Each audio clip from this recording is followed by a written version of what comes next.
spider monkey. No! The diamonds are here! You greasy bastard! Where's my shoes? Sign your pity on the running kind. Big and white and cruel and mean. Kiss my Converse. Easy, white chocolate. I wouldn't want you to melt. But you just have to give me twice as much blood! I'm coming. I don't want you to come. You're gonna need a bigger... Spider monkey. Spider monkey. Hold on tight, spider monkey.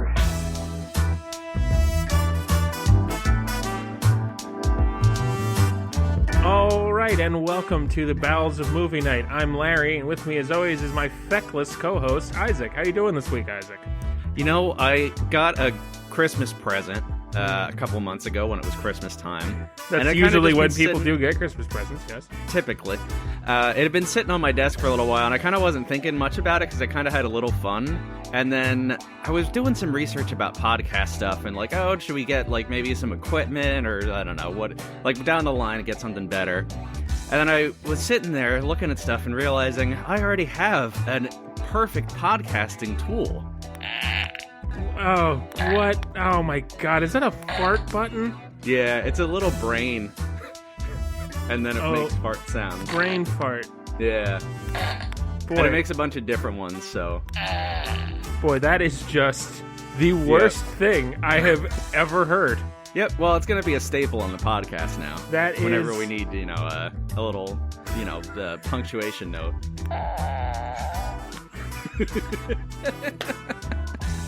I hate it and love it. That's really terrible. You know why it's great? Because farts are funny. They're really not. Yeah, they really are. I mean, that last one was pretty funny. But see, the way you're using it is what's funny. The fart itself is not funny. Like, it doesn't make a fart joke in a movie funny. But I can't even with you. Mm-hmm. Yeah, you don't have an argument and gave up immediately. I was trying to find a metaphor about chicken, and it didn't compute. Yeah, I'm sorry, what? Because, like, the ingredients of a meal, I don't know, like, you don't eat flour by itself, but when you put it in the right context, it can be delicious. And it's chicken. I don't know, man. You don't eat raw chicken. Isaac, do you eat farts? No. It's... The sum is greater than its parts. A fart unto itself is nothing in particular, but give it the right context and it is a delight. Okay, I'm willing to accept that, but farts in movies just are not typically very funny. It's usually a very incorrectly and overused form of joke punctuation. It's not even joke punctuation. When it is the joke, it's not funny. When it's the punctuation of another joke, it is. I would say that the majority of fart jokes in TV and film are not good. Okay. But there's a lot that are very good. A lot, okay. Whatever you say. Okay, we can argue about percentages all we want. All right. I'm so mad. So mad. I knew you wouldn't be happy about that. Oh, boy. All right, so yeah, we are the Bowels of Movie Night. It's I think the most popular. We surpassed Rogan. Yep. Nope. I saw the numbers officially. Past Rogan. Yep. Pretty much everyone in Kansas. Literally everyone in Kansas. And it's amazing because it's like 4 billion people. Where are they hiding? Is there like an underground like Kansas superstructure that's just packed full of people? Yeah, the inside of the earth is just filled with Nazis. Well, I mean that's just a fact. That's just a historical truth. Oh God. I just had a thought. Let me tell you how stupid my brain is. Just a quick second. I'm staring not at your face because, but I'm staring at the waveform of my speaking, and then I just thought to myself in a panic, "Oh my God, did I start recording?" Well, yeah, I'm looking at the waveform. Larry. God, I'm dumb. It's almost like you had a brain. Now, see... Brain fart? See, no, that one was bad. That's a bad one. It was good. It's good. It's a pun. It's clever. Smart people make puns. Like me. I'm an educated man, sir. I have a degree. You do. You're more educated than I am. And who's the one pushing the fart button into a microphone? It really says a lot. Yep, there we are. My fervent hope is that none of those get recorded properly, and we're just laughing at nothing. Like the audience will hear. You'll have to post-edit in farts, and it takes you like 6 hours. I could go delete the farts, or just fill them with Wilhelm screams. We'll just sound like insane people. Well, I mean, we do already. Yeah, well, I wish I could deny that. We are the Bowels of Movie Night. The premise of the podcast, we make each other watch terrible movies, and you get to hear all the details. Just drape yourselves in them. God. You can find us on Facebook, find us on Twitter, send us an email, bowelsofmovienight@gmail.com. We would love to hear from you. And do all the ratey, subscribey, slap your grandmother around, fart at a funny moment, and watch as everyone around you just lavishes praise upon you. Yeah, do that. Man, your family reunions must be a blast. I was trying to think of a metaphor about chicken, and I didn't get there. I got a hair on my tongue now. God, this is going bad. All Jesus, right. okay. This is great. So, Bruce Willis. He's a man about town. He's been seen in and about towns. He has been in many very good movies. Yeah. He's turned out some very good performances. What's some of your favorite Bruce Willis movies? Pulp Fiction, obviously. Oh, I for some reason I always forget he's in that, even though he's like a major part of it. Because I always think of Travolta and Jackson. And, Samuel Jackson. But he's 30 minutes of screen time. He's got a lot. Yeah. The first Die Hard is amazing. I have not seen I also that. have a fond spot in my heart for Die Hard with a Vengeance. Is that That's is that Samuel Jackson in it too? Oh, okay. Is that the one with the twins? Is that the first one with the twins? Which one has the twins? I remember the one with the twins. There's like Danish twins. I think that's the first one. Okay. Because I think I watched like all of them back to back, and as such, I kind of don't remember them because I think I was like doing other stuff at the time. I actually want to watch the first one again. I just have not found the time. That's the best one. Die Hard with a Vengeance is fun because it's the like Simon Says in New York City. Yes, all those riddles and stuff. And Jeremy Irons is great. So, all right, Jeremy Irons is in that too. Mm-hmm. Some of my favorite. I think my overall favorite of his is The Last Boy Scout, which, if you've never seen it, is just a fucking delight because he's just I don't even know how to describe it, but it's a really good, like, it's a crime movie. So, of course, it's all this, it's every Bruce Willis movie is the same, besides Hudson Hawk, which was, it's really, Hudson Hawk is also a very fun movie where he's a bank robber. You may be watching it on the show one day because I'm pretty sure you'll hate it, even though I think it's a delight. But yeah. Well, there's also Fifth Element. That's an interesting one. That's right. Fifth Element. And another weird one, Death Becomes Her. Death Becomes Her. You've seen that? Yes. Oh my God. When I was a child, it scarred me. Probably why I'm morbidly afraid of death. It was so weird. It's really weird. So fucking weird. Yeah, no, I watched it with my best friend, and I think he also saw it as a child, and it also, like, deeply affected him. Yeah. That's a movie worth watching just for the spectacle. That one that's also, like, one of his weird, he's, like, very reserved, and, like... Yeah, he's like a nerdy scientist. He's like the male version of the 80s mousy librarian trope. Yeah. And it's Bruce Willis, Mr. Yippee-ki-yay motherfucker. So, yeah, he's been in a lot of good movies, and he's been in a lot of bad movies, and this is undeniably the worst one. Oh, you don't say? Oh my God, is this movie bad? I was shocked. I was floored at how bad this was. The reason I picked it was because I watched the trailer, because I saw that, and I'm like, ooh, bad action movie. That might be... Isaac might hate that. And the, like, alien monsters... Because the movie looked like it had some kind of budget, and the alien monsters looked so terrible. This did not have a budget. It looked like it did. Because I think with sci-fi, it's kind of easy to trick people into thinking it has a budget because it looks futury. As long as it doesn't look like Star Trek, it looks like it has a budget. Because Star Trek looks like it doesn't have a budget, because it probably didn't. But, like, it looked like someone put a bit of money into it, and the aliens looked so terrible. Now, I've covered very similar movies. The two Doom movies, Doom and Doom Annihilation or something, right? Yep. And they're sort of similar space monsters, a group of ragtag tough guys. It's the kind of movie people with tribal tattoos who lift too many weights like. Those, compared to this, were so good. Really? Now, both of those were quite bad. I think I gave them like 2s, 2.5s or something. You really hated Annihilation. I think you had a couple of nice things to say about the first one, but you still didn't like it at all. No, they both were bad. Yeah. But, spoiler, this is 1 out of 10, and I don't go to 0, so this is the worst. That's great. Yeah, I don't know if I've seen a worse movie. Wow, really? I don't know. You just watched movie 43. There's nothing in this movie I liked. Wow. Whatever. At any point, nothing remotely good.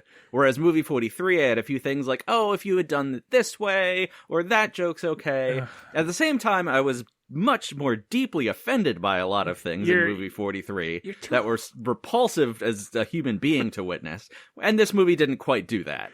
You're too hopeful for the show. I need to, but my mission in life needs to be to break you down to my level. Just a human slime filth bag that just hates everything.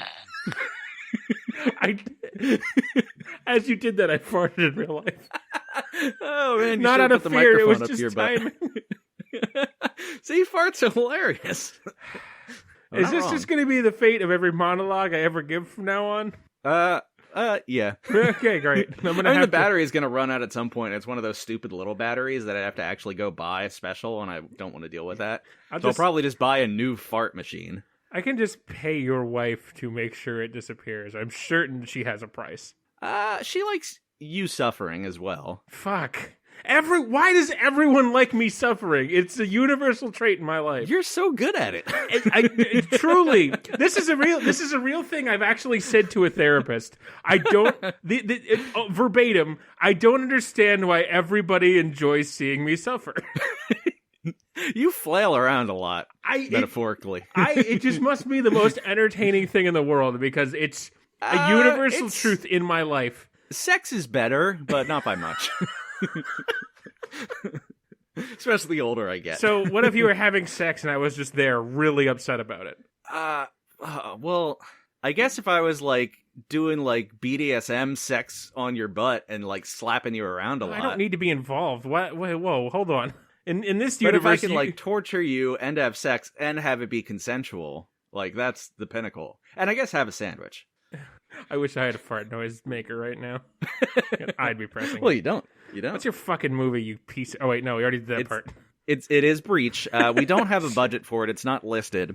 Now, well, this is like 2021, right? I think it was newish. Came out in 2020. Like December of 2020. So, its box office is laughable, largely because it happened at the height, well, kind of the height of the COVID pandemic. It came out like as before the vaccines had really rolled out, and in winter when the cases were going up in the end of 2020. Yeah. So it was never going to do well in theaters. However... Didn't know it was in theaters. However, the worldwide gross for this movie is less than the sticker price for the base model of the new Ford Lightning pickup truck. The Ford Lightning pickup truck at base model with no accessories is $39,974, and a worldwide gross of Breach, starring one Bruce Willis, is $39,328. There's no way that's accurate. There's just no way. That's just... It didn't run in many theaters, and no one was going to theaters. I mean, what's that divided by $10? Like, how much is a movie ticket these days? Yeah, like 10 or 12. I think IMDb breaks it down across theaters, and it wasn't like a huge release. Okay. Yeah, I guess it was a small release, but man, that seems low. Just for Bruce Willis being in it. You got to think there's a bunch of people who just enjoy Bruce Willis for the sake of him existing. So, runtime is 93 minutes with a lot of padding. IMDb. We're watching what I'm noticing with the Amazon movies is they all seem to be filled with padding ever since we've flipped to a heavily Amazon, we're dipping our toes into outside of Netflix now. And boy, these Amazon movies sure are padded. Well, they don't want to put padding in their packages when they send them out, so they put it in their movies. I just get Amazon packages delivered, and the guy delivered it in the rain to not a covered part of the porch. So it's just ruined. How hard is it? I don't know. I hope he's dead IMDb now. is 3.0. Which is really low for what, because it usually comes in between 4.5 and 5.5 for us. Yeah, that's low for IMDb. It's not low enough, no. Rotten Tomato critic, I was upset because it's 20%. I don't know how it's not 0. I don't know how any critic could say this is good. Huh. It's not even good in this is a fun, bad movie kind of good. Wow. Not even that. Rotten Tomato audience is 57. Yeah, tribal tattoo people, you know who you are. God damn it. Look down your arm. If you see a tribal tattoo, you will enjoy this movie. Oh, God. The year is 2242, and we see some violent protests going on at night. But it's the kind of, like, you can tell there's a very low budget for this movie because all the protests are, like, cropped in, so it's, like, 12 extras. and then they try to make it look like it's some big important thing, but it's so it's not footage of the Capitol riot. No. Okay. There's a big spaceship taking off from Earth. A young couple has golden tickets to get on board, and the dude like puts his hand on the lady's belly, so obviously he humped a baby up in them guts. Maybe he just has a stomach fetish. Yeah, I guess, I don't know. Or he just dumped a load on her stomach. And he just like smeared it in? Yeah, okay. Yeah. Somehow the dude gets separated as the protesters break down the makeshift chain link fence. I don't know. The lady gets shuffled onto the spaceship, and she's all sad because the love of her life got left behind. Presumably, they're all going to die or whatever. It's like evacuating Earth. Sure. It's not really explained. Until this. We get some heavy-handed exposition from the ship's admiral, a vape cigar chomping older military guy.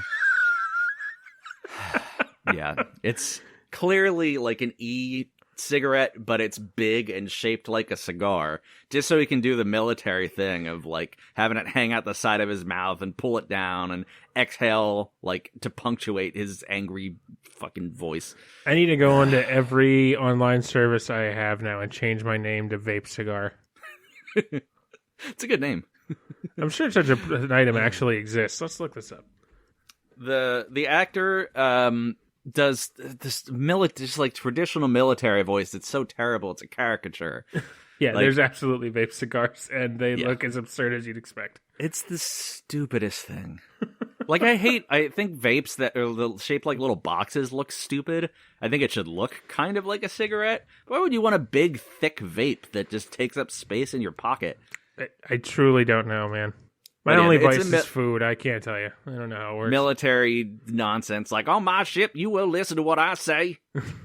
Now, does he talk with that ridiculous Southern accent, or is that just your go-to military voice? I could believe either or both. It's not really Southern, but it's I don't know. It's got like a little hint of Southern. Okay. I can't quite do it just right.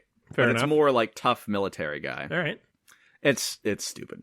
So we find out that this is the last ship going to New Earth. There's been like 40 other ships, and this is the very last one leaving because there's some global pandemic or whatever. Yeah, I don't know. That's killing everyone. It's not really a pandemic because they're not. I don't know. It's not explained. Everyone, well, almost everyone is going to go into cryo sleep during the 6-month trip. The lady looks very sad and asks how to get off the ship. She almost tries to get in an escape pod to go back to her, little lover boy on planet Earth. So, but then let me stop you real quick because I'm thinking about this. So I want to try and flex my muscles a little bit. If there's a pregnant woman on a spaceship that has like horror stuff, I think the chances of Bruce Willis sacrificing himself to save her life are very high. Larry, you would be correct. Okay, yep. Yeah, it's almost like these things write themselves. It's almost like if you've seen one, you've seen them all.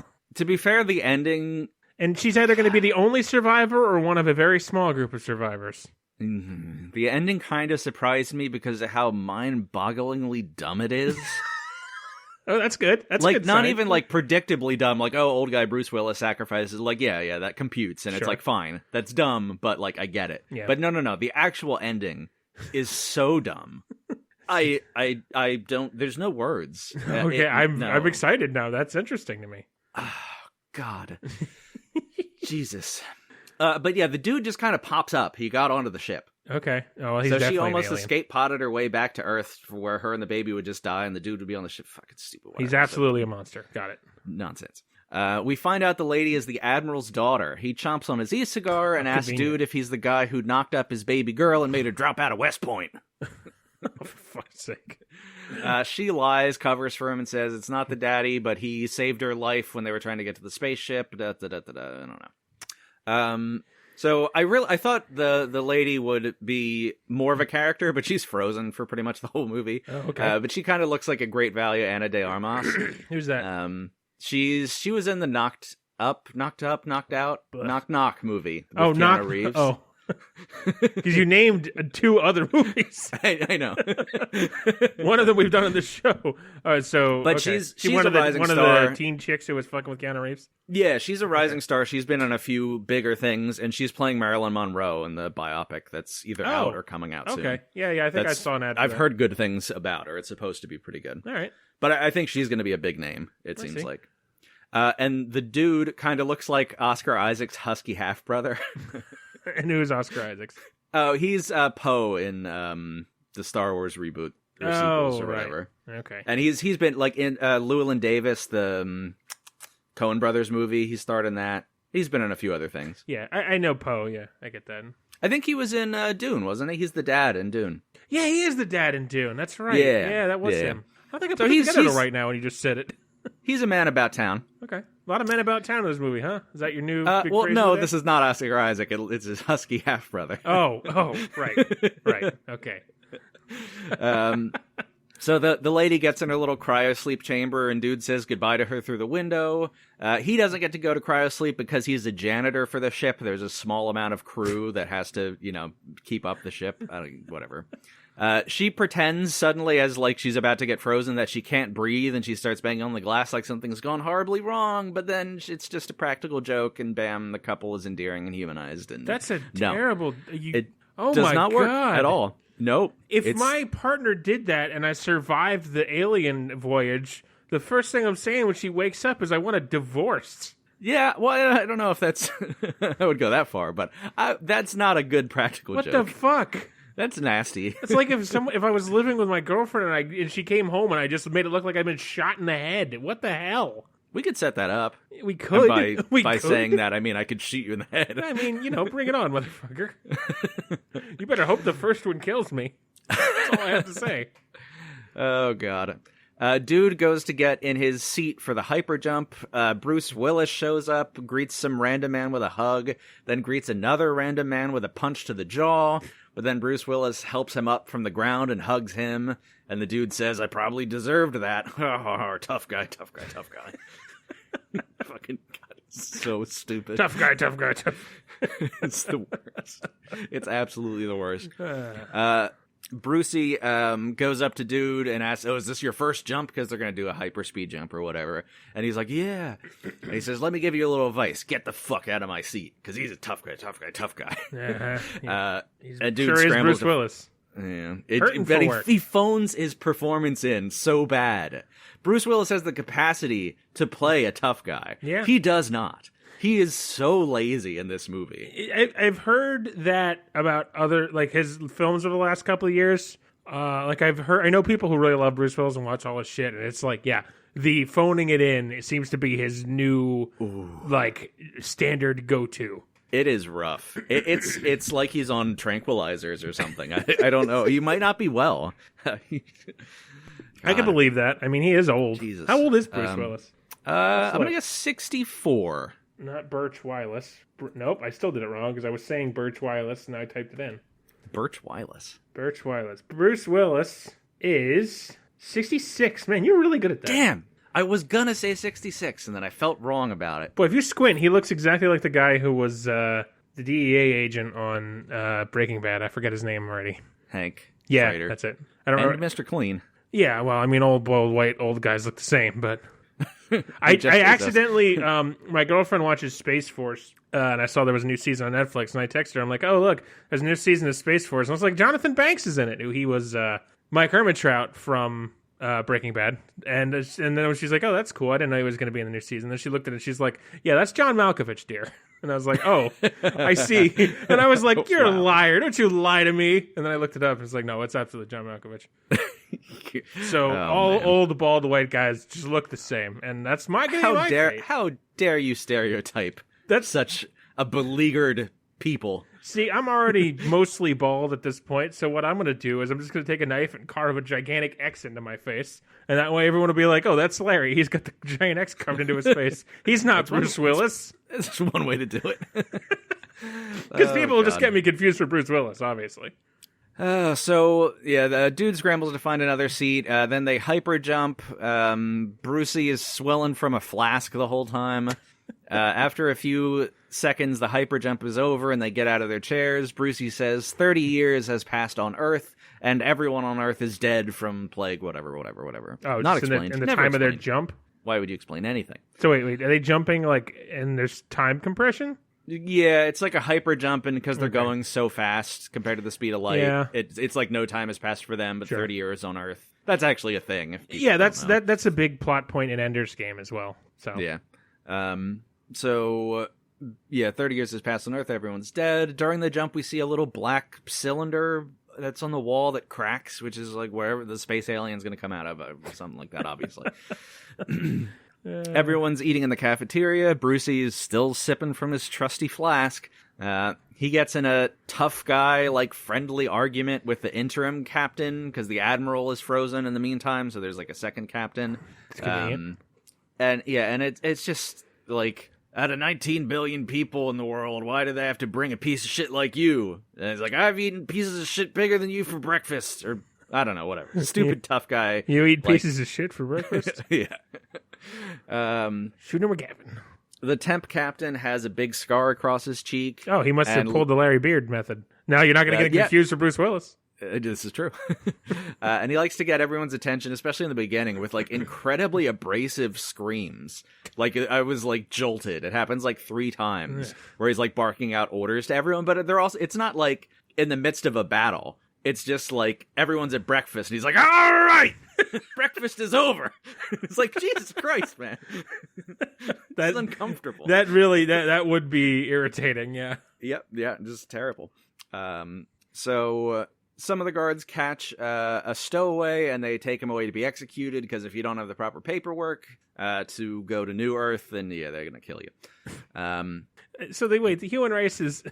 Now, that just seems like you're shooting yourself in the foot for no reason. The human race is essentially extinct because I see you picking up the fart ball. I see you doing it. I'm just holding it. I see your muscles twitching towards that fart ball.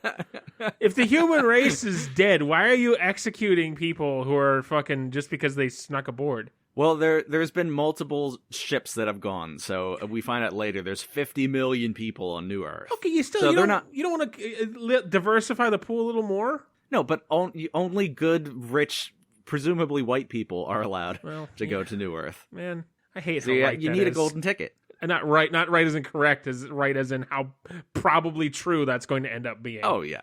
It's like, I don't know if you've seen Don't Look Up, but that's kind of, that's part of it. It was like the rich elite have, a way to escape Earth. Of course they do. Which, God, I wouldn't be surprised if that's the case in real life. No, I don't think there's, the amount of like money and time it would take to keep one human alive from like a NASA sort of situation is not yet. Yeah, I not think in our lifetimes. In the next, I think it's unlikely. But if that happened, if the world was ending and rich people just launched into space, I would be like, all right, okay. Nope. If the world ends, Bezos will at least try. He will put a rocket with his, the people he's paid to be his family and probably like his favorite slaves, and then launch it like a pharaoh, launch himself into space. He's got a tiny little rocket, so I think he would probably just pack it full of, like, food, water, and a dick-sucking goat. At least that's what I would do. Do you get the teeth removed in a dick-sucking goat? Yeah, you have to. Okay. Just so we're clear. You want to do it right, too, because you don't want jagged jawbones, like, going into your member. I wish I had a fart button. You gotta sew the gums up. Ugh.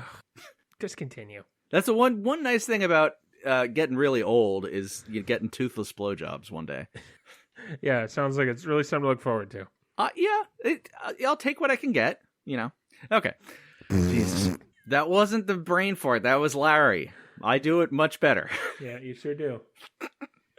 So the dude goes to his little bunk area, and turns out he's bunk mates with Brucey, and Brucey shows up and claims the bottom bunk, and this tough guy tells dude, don't touch my stuff, don't talk to me, and don't snore. Dude asks, how will I know if I'm snoring if I'm asleep? Brucey replies, you'll know when I kick your teeth in. And then he farts. Yeah. Oh my God, this is the worst thing that's ever happened to this show. I think I might have to throw this away after this episode. I just need to keep it not on your desk. I don't trust myself. I don't. Just save it for special occasions. I don't trust myself. Just bury it in the yard, and every now and then you go over the lawnmower, you just hear the faint whisper of a fart. Oh, actually, I bet I could, like, it's pretty big. It's like, I don't know, 2 inches wide. It's kind of like I could put this in my ass, and then if I clenched my ass, it would make a fart sound, because it works by squeezing, you see. But you here's... have to hold it and squeeze it. Great. That's great. Thank you for the visual representation of this podcast. Here's the problem, Isaac. If you fart for real, you push it out. Yeah, then you just put it back in.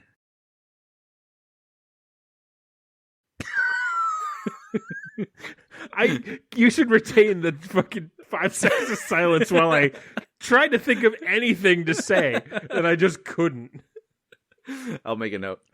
Fuck. Let's see if I actually remember. A lot of times when I make notes of things, I think every time you said I'll make a note, you've never actually done it. No, I have done it. You've made the notes, but you've never actually followed No, the I notes. have successfully used my memory and the notes at least once. Yeah, probably. And then I've failed multiple times. Yeah. Okay. Brucey is dude's supervisor also, and when I was reading the Wikipedia article, it was apparently Brucey is like the supervisor, like he's the head janitor. But they play it like he's not a janitor. They play it like he's a tough army guy, or it's a fucking stupid movie. It makes no sense. Nothing in this movie makes sense. Okay, hearing that, I kind of imagine it's supposed to be like Alien, because the crew of Alien. You've seen Alien, right? Actually, no. Really? Not. No, Alien I know it's on the list. It's one of those, it's like an alien horror movie. There's an alien with ship eating people. And Wait. Alien has an alien in it? Yeah, I know. Who'd have guessed? Holy shit. Who'd have guessed?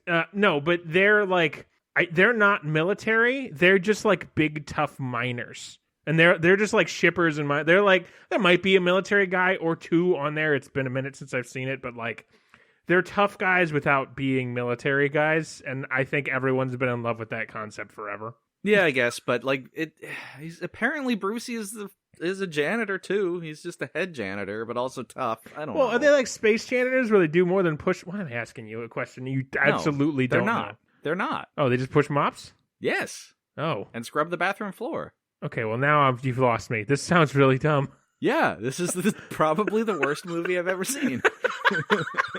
All right, well now I'm even more excited. Continue. Here I am trying to make excuses. So Brucey is dude's supervisor, and gives him a bucket and a mop to clean up that wet ass pussy. Oh, wet ass pussy. Okay. No, but really, like, here's your bucket, here's your mop, get to mopping. And it's like a yellow, like, mop bucket that we've used many a time. Oh yeah, before. no, I could see it in my head, man. They literally bought it at Home Depot and brought it to set. It's not space. even like a space stainless steel mop bucket. They couldn't even do that. Some things never change, man. Sometimes in space you just gotta have a mop. Oh, so I just imagine Bruce, because he's the head mopper, right? He never mops. He never does anything. I just imagine him the ship is in dry dock, just being like, okay, food. Yeah, we got people. Yeah, okay, there we got medicine, the food. The admiral's here. Get a couple mops. Get some mops in this fucker. This is they're dropping people off. This is the last trip. Why do you need mops? Well, you want the ship to be clean. Do you know how much money it takes to propel things into space? No, actually, it's a lot. Yeah. I think you have to shit, piss, and jerk off because it costs less if you weigh that much less. I'm lying with the jerk off thing, although I'm guessing somebody in accounts payable at NASA was like, make sure Johnson rubs one out before he gets on. Let's save us $600 in the weight of his cum. It's going to send us to shoot into space. But no, it costs a proportional amount of money per pound you shoot into space. That you say that I do remember, and it's tens of thousands of dollars. Right, obviously it's a fucking sci-fi nonsense movie, so who cares? But it's just very funny to me that when if humanity is facing the end of its life, you're still somebody who's like, well, make sure the ship is mopped. Now you said the whole space thing, I'm just picturing an astronaut walking up to board the space shuttle or whatever, just sucking the last of the meat off a turkey leg, and the supervisor with a clipboard is like, "That's coming out of your paycheck, Bob." Do astronauts get a paycheck? I'm sure. Yes, they Do you must. get paid to go into space? They're probably salaried NASA employees. Well, actually, I think they're Air Force. Come to think of it. Really? Well, now there's Space Force. Who the fuck knows? That's a good question. I actually don't know that. I was under the impression they were like you had to be part of the Air Force, but maybe I'm wrong. I think they pulled former airline or Okay. Air Force pilots. Okay, But I don't know if they're still in the Air Force when they're astronauts. that may also be like an outdated concept. I may be thinking of like the 70s or the 80s or something. I don't know. Anyway, we're getting way off track. As usual. Almost like I don't want to talk about this fucking movie. Yeah, what else is new? I had I didn't really do spell check, which I usually do. So I'm getting through it okay, but I had a bit of an error here that I'll just read as is. We get a montage of spaceship life over a lame industrial poop track. It's supposed to be pop track. Oh, okay. Man, you spell check these things? Yeah. I one day we should just make one of my reviews available online so people can see that it is just the scribblings of an insane man. Yeah, you very rarely do your text messages not have typos. I just have big ham hands, and I just don't give a fuck. I know how to spell. I know how to spell most words. I just don't care. You can get it, right? Yeah. I just don't like looking at the little lines. I guess you can turn that off, right? You can, but man, I'm absolutely going to share one of my Word documents of one of my early reviews so you can see just how fucking nonsensical it is. Oh god. See if they make that a bonus episode where I just try to read it verbatim. You should. Oh god, no. I think the problem is I think that'll be highly entertaining, but I'll have to kill myself.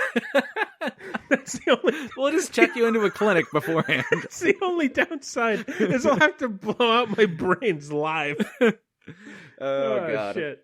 But yeah, so the music, it's this weird. It's like pop music meets Nine Inch Nails. It's awkward. That is stupid strange, and I don't like it by the sound of it. It's exactly what you would put in this stupid movie. Yeah.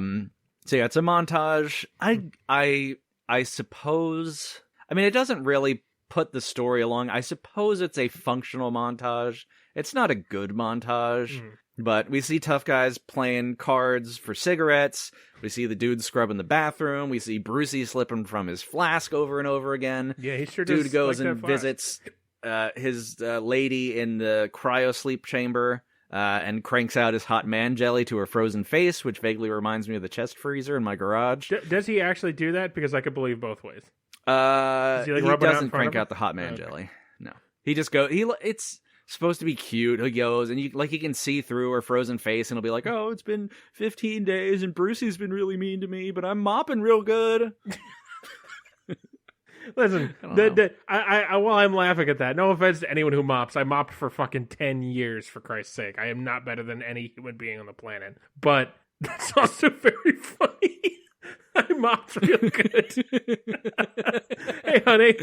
Just wanted to update you. Hey, woman carrying my baby in cryogenic space sleep. Guess what I did today? I mopped the ship that no one is awake in, except for me. I guess I'm very much not a sentimental person, but if I was in a situation where I was traveling for 6 months and my significant other was in cryo sleep and I could go look at her through the window, I just wouldn't go. Ever. I have better things to do. I'd rather watch a TV show or jerk off or something. I mean, if she is truly in cryo sleep and just like not capable of just look at her inanimate face. Honestly, I think I got pictures on my phone, man. I don't need to go down to the cryo sleep area. I mean, that's a whole trip. I'm so okay. Well, your reasons are a lot different than mine. I'm so just like paranoid. I think I would go down once a week to make sure it's like no one. That's fucking Johnny Mop Bucket didn't like unplug her accidentally. But like, I don't think I'd visit for sentimental reasons either. As long as like, the machine was still working, like she's not gonna know I'm there. It's not like she's dying in hospice. That'd be way different. It's just like or like or someone's in a coma and you're like, well, maybe they can hear me. Yeah, right. It's not. No. There's the only danger is the aliens we don't know about yet. So no, yeah. I'll have a picture hanging up next to my jerk off corner in my room. Well, do you jerk off when Bruce Willis is there, or? Yes, only. I'm sure he loves that. It's a very difficult arrangement. You just come home. It backs up. I just like the idea you come home in your jerk off corner, there's a picture of your wife, and there's just Bruce Willis is blowing a load on her face. the picture of your wife's face, and you're just like looking at the cum and like, is that my cum or Bruce Willis's cum? I can't. And if I had a nickel for every time I've asked that question. I think this might be on track to be the best episode we've ever made, and also one that I hope no one listens to. I hate this show. It's the best. Okay. So our dude is walking down a hallway and sees Brucey and some goon walking suspiciously, carrying canisters of something. He kind of just fucks off and minds his own business, but something's going on. Okay. The temp captain hears an alarm going off that says, access denied. Access to the reactor denied. He grabs his gun and yells down an empty hallway, only the Admiral's allowed in the reactor room. Roughly, like how many people are awake in the ship? Is it like 6, or is it like a handful, like a good number of people? You can't count them. I think they say an amount that's way more than the actors we actually see. Okay. The actors we see, probably a couple dozen. Okay, so people. it's not like a very intimate small crew that we're gonna like see the depths of one by one. No, and also supposedly 300,000 people are on the ship, most of them in cryo. Yeah, in cryo, right. So I wasn't sure what kind of vibe we were going for. Something like an Alien, where it's like a small crew that gets picked off. You know. Okay, just curious. No, it's a decent size. All right. So a lot of people can get randomly killed, while Bruce Willis can look at that, going like, "What the fuck?" Pretty much. Yep. Okay. I kind of figured. So the temporary captain peers through the window at the reactor, which really just looks like a lame vertical light display that you might see at a rave. I've never been to a rave because I'm not hip. Yeah. Sure aren't. But yeah, it does not look like a nuclear reactor that would power a ship. I've been to a rave. My review, too loud. I could have guessed that. I couldn't enjoy myself because it's like I can't fucking hear. Did you put earplugs in? All I can hear is the inside of my own brain. Like, this is horrible. I'm just not fun. I'm not fun. And the world likes to see me suffer. So there's a scary sound, and the temporary captain whips around with his gun, and we get like a minute of him just kind of walking down a hallway like we're waiting for a jump scare, but nothing happens. He then goes into the bathroom that dude is cleaning. He's on his hands and floors just scrubbing the floor. And he has a whole speech. Is like, a lot of people don't think that humanity should get a second chance. Where is the dirt that he's cleaning coming from? They're in space. Well, the bathroom floor is probably going to get dirty. When you flush the toilet, there's a pee spray. Oh, yeah, no, I actually had to, just this week, I've officially retired from using urinals the rest of my life. What? Get out of here. No, I can't do it anymore. You got to aim down. Oh, no wonder. That's what I've been doing wrong. You got to stop pissing with boners. Shut up. All right. Yeah, I guess the bathroom. Okay, sure, fine. Yeah, it's probably covered in piss. Our hero, Piss Boy. And it's a bunch of gruff, angry guys who are just slapping their dicks around and pissing everywhere. I suppose that's true. Yeah, like me, that's my problem. I'm a gruff, angry guy, and I slap my dick around and piss everywhere. Yep. I'm doing it right now. I wish you wouldn't have the camera pointed down that low. There is absolutely a hole in the crotch of these sweatpants that I could flop my dick out of. I have a finger in the pajama, or I have a hole in the crotch of my pajama pants that I've been fingering this whole time. Jesus Christ. I believe you. I do. Oh, I can't believe we surpassed Joe Rogan in listenership. It's quite amazing. He doesn't talk about his balls ever. I'm positive he does. I don't want to think about that wrinkled little leather pouch. I just imagine they're totally smooth. That's about worse. I know, right? No, stop. God, I don't like this. Joe, hey Joe, call me. It's like his head. You know where I live, Joe. Shiny and smooth. Oh, God. Oh my God. So yeah, the captain's like, I don't think a lot of people don't think humanity should get a second chance on another planet. They might be trying to sabotage the ship. If you see anyone acting strange, you'd tell me, right? And the dude says, yeah, sure I would. Because he's a little piece of shit. Temporary captain leaves, and then Brucey comes in, sipping from his fucking flask, of course, because we got to beat that into the ground. Where's he getting and all he's the like, liquor? oh, what was the captain asking about? And they were like, oh, someone's acting strange. He didn't tell the temporary captain about Brucey. Oh my God, what's going on? Okay. Fucking stupid. He tells the dude to use stronger chemicals, and there's some chemical with some name. I can't believe they're janitors. Yep, it's a space movie about janitors. I mean, how many janitors do you need if it's not that many people? Well, you need the lead janitor to sip out of a flask and yell at the other janitors. If janitering is your only job, it's like 2 janitors at best. Yeah, well, yeah. I'll give you 4 if you're. I guess it's the end times. How many scientists got left behind so you could bring? And I'm not saying that human life is determined by your. The value of human life is not determined by your profession. That said, how many scientists got left behind so you have ship mops? Well, I think you have more scientists and engineers and whatnot, but you need some janitors, just like you need a butcher and you need a cook. I feel bad because it sounds like I'm disparaging lower professions. I would, if the Earth is being abandoned, I'm willingly staying behind because I don't belong in the new world. You need a gynecologist, and I will happily pretend to be one. Pro bono gynecologist. T-shirt coming soon. That's great. I can't wait to go to. Just picture my face with like 2 thumbs up. Yeah, that's what I was. That's almost exactly what I was picturing. I just can't wait to go visit the site where I poured my grandmother's ashes and just say like, well, I released a shirt today for my podcast. Wear the shirt with tighty whities and nothing else. For a podcast where I talked about Bruce Willis's cum and Joe Rogan's ballsack. Released a shirt with my friend's face. It's a pro bono kind of gynecologist. You know, you did a lot of amazing things in your life, and I've just squandered it. So that'd be great. That's a good time for me. Jeez. Larry. Okay. So we've occasionally been getting these weird shots like up from the ground with kind of a distorted fuzzy perspective. Obviously some kind of monster cam, some monster lurking around. It's not clear, really. Some random goon goes into his room with a bottle of beer. He takes a sip and sets it down on the ground, accidentally knocks it over, and we see a little alien slug crawl into the bottle without him noticing it. Ugh, gross. He goes to take another sip and kind of makes a little face, but completely undersells the fact that an alien slug just crawled into his mouth and down his throat. Ah! Like, how would you not notice that? Ugh. And it's not like tiny. It's like the size of a slug. Like it can barely fit into the neck of a beer bottle. Oh God, man! It's something you would notice swallowing. Yeah. Oh.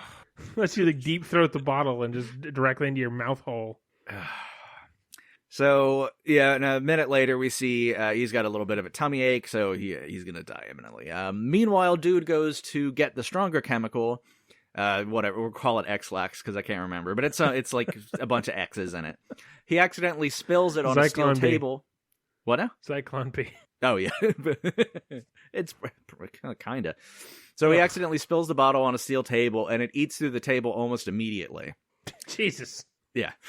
He looks at the label and reads aloud. What's the bottle made of? Unobtainium? I know, I was thinking that. Because, it looks like they went to Home Depot and just bought, like, a thing of degreaser and slapped a fake label on it. I guess cheap plastic-looking bottle. I guess, man, I'm really referencing Breaking Bad a lot today. I guess there was that thing in Breaking Bad where there's, like, a certain type of acid can't go through the plastic. Right. It can eat a human body, but it can't go through. And it can eat, it ate through ceramic and floorboard. But still, there's... I know. I thought spoilers the same for thing. episode 1 of Breaking Bad, I guess. But no, that's weird. So he looks at the label and reads aloud, 1 drop per gallon. Gee willikers. Powerful stuff. Bet we're gonna throw that on an alien later, or put it in the sprinkler system, or a hose, or something. Or a flamethrower. Oh, okay. I'll tell you. I gotta tell you, that was not a bit of guess I'd have made. It's basically Chekhov's cleaning chemicals. And it's going to grant Bruce Willis back his vision later, and it's going to bring the guy back to life. Okay, we'll see. The guy with the alien slug in his belly has a tummy ache. He's hanging out with another dude, and they're smoking. Suddenly, he starts screaming in agony and grabbing at his guts. The other dude freaks out, totally panics, gives him some water to drink. Tummy ache guy seems to calm down. And explodes. I guess this is the closest thing to me liking anything in this movie. Okay.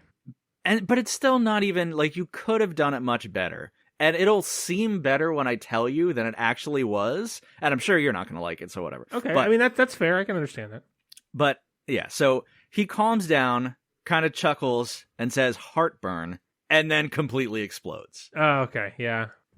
So I mean, that's a reliable gag. Yeah, but the timing they didn't even get right. Like, it doesn't play out like it should have or could have. It should be heartburn and then like a beat and then explosion. Yeah, and I forget exactly how they did it, but I just remember thinking, oh, you bungled that too. Right. I mean, it's a reliable gag, but it's not like it's been done, you know. Yeah, it's very predictable. You can have reliable gags if the movie is okay. You can't if that's all you're banking on, you're fucked. And also him going like from screaming, writhing in utter agony to somehow thinking, oh, it was just a little bit of heartburn that passed is completely unbelievable. Yeah, I mean, you know, it's been done, so it doesn't faze me that much.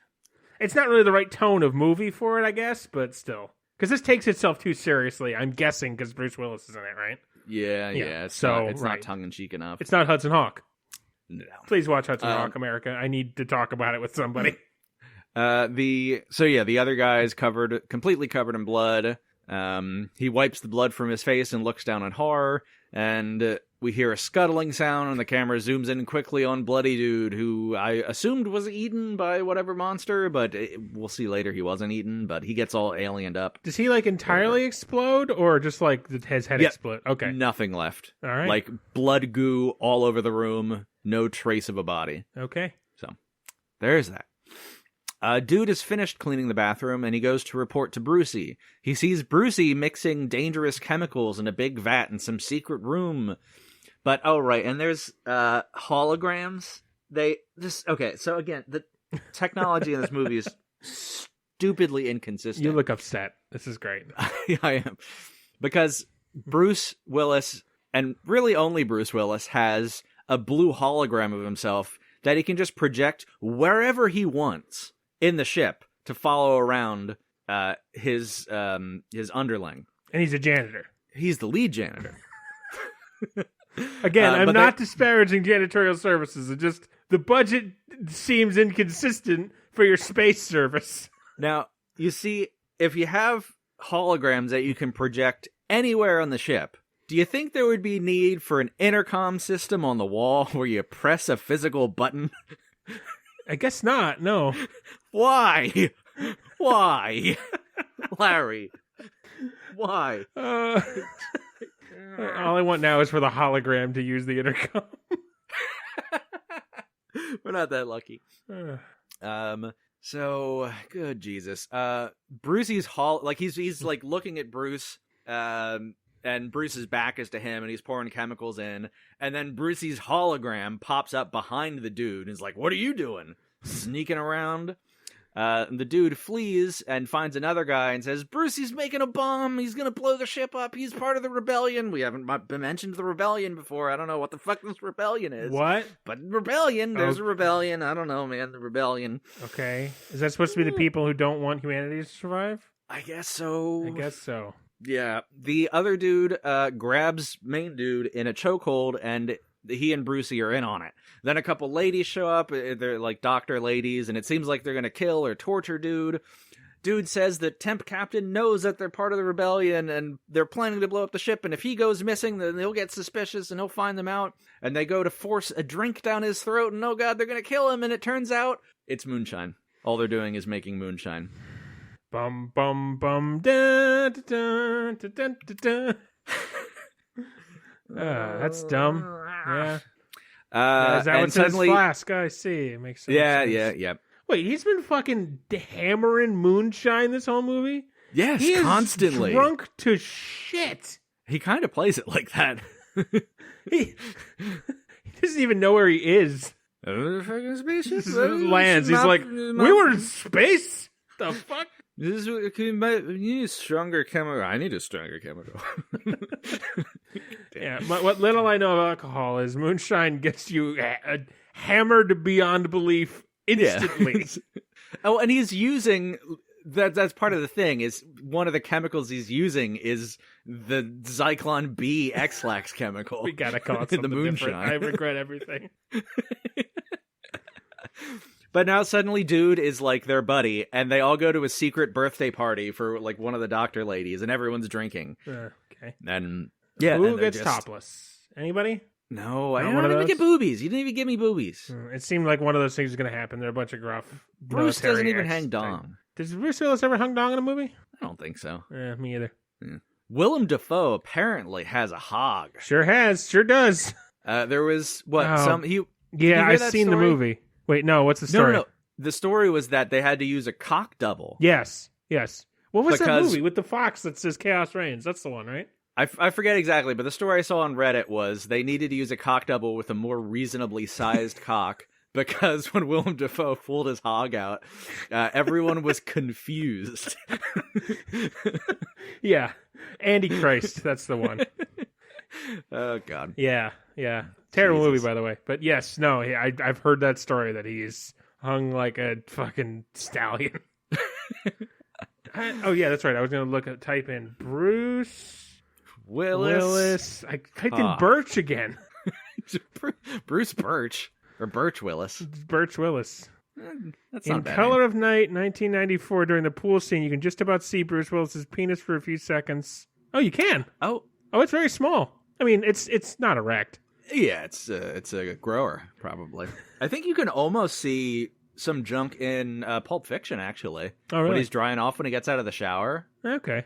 I think, I don't know if you really see it, but, like... I mean, assuming that's Bruce Willis, that is his penis, like a millimeter away from this woman's nose. And it looks just like mine, unerect. Okay. He's definitely a shower. Or, I'm sorry, a grower. Yes.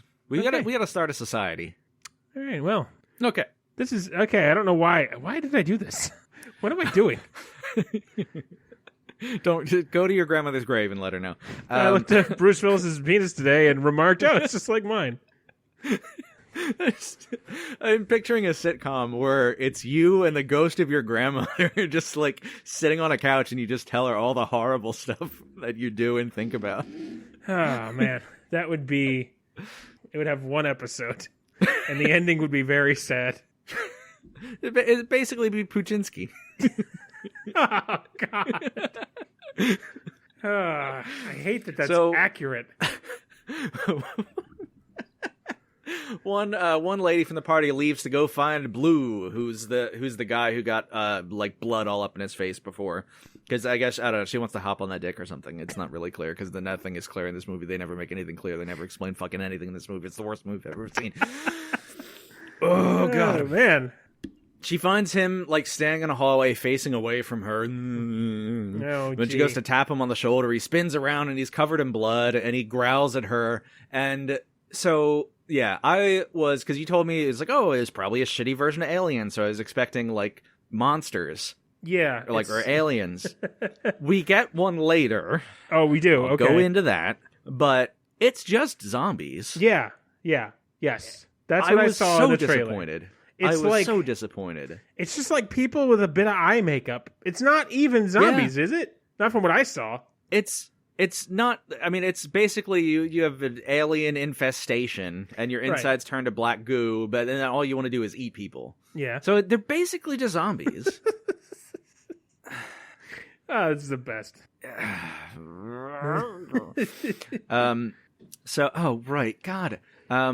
So he grabs her and starts bashing her head into a wall over and over again. Which, like, you see the cut where the two actors are there, and he grabs her, and then the other cut when he starts bashing her, it is so preposterously, unbelievably, obviously a dummy. It is, like, completely stiff. It's not even, like, a flex... Like, why didn't you just order, like, a sex doll? They cost, like, $1,000, and it would look better than this. It would have some flop to it. This have some flop to it, unlike Bruce Willis's penis.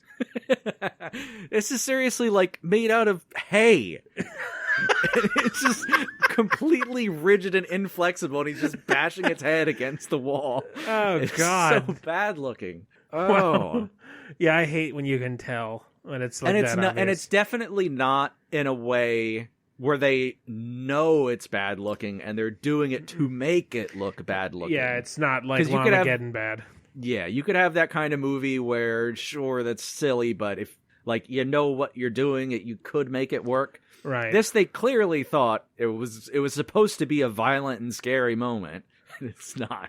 Do you remember in the first iteration a long time ago, you made me review a movie called Zombie Strippers? Oh, right. There was a movie called Zombie Strippers, and like some guy got his hand bitten off by a zombie stripper, and it, like the close up, it was just a yellow sponge that had been cut into like a hand shape. It's not that. That for some reason that scene has stuck with me my entire life. It's not that bad. It's just like they were trying to pretend it wasn't that bad, but it clearly is that bad. Whew. It's bad. It's made it a hay. I'm not. That really got me. Brucey sees our main dude at a computer console editing his information in the system. Who the fuck gave him sysadmin access? Whatever. Yeah, he's a janitor. Dude, I'm not coming. I gotta stop. I'm not trying to come down to janitors. Just don't understand when it comes to space. Yes, and the janitor does not need a whole bunch of access to the spaceship computer systems. The janitors in my building at the corporation I work at can't log on to my computer, for example. Right, because they don't need to. Yeah, right. And that's fine. Nothing wrong with it. Right. But and that's why they don't trust you with a mop.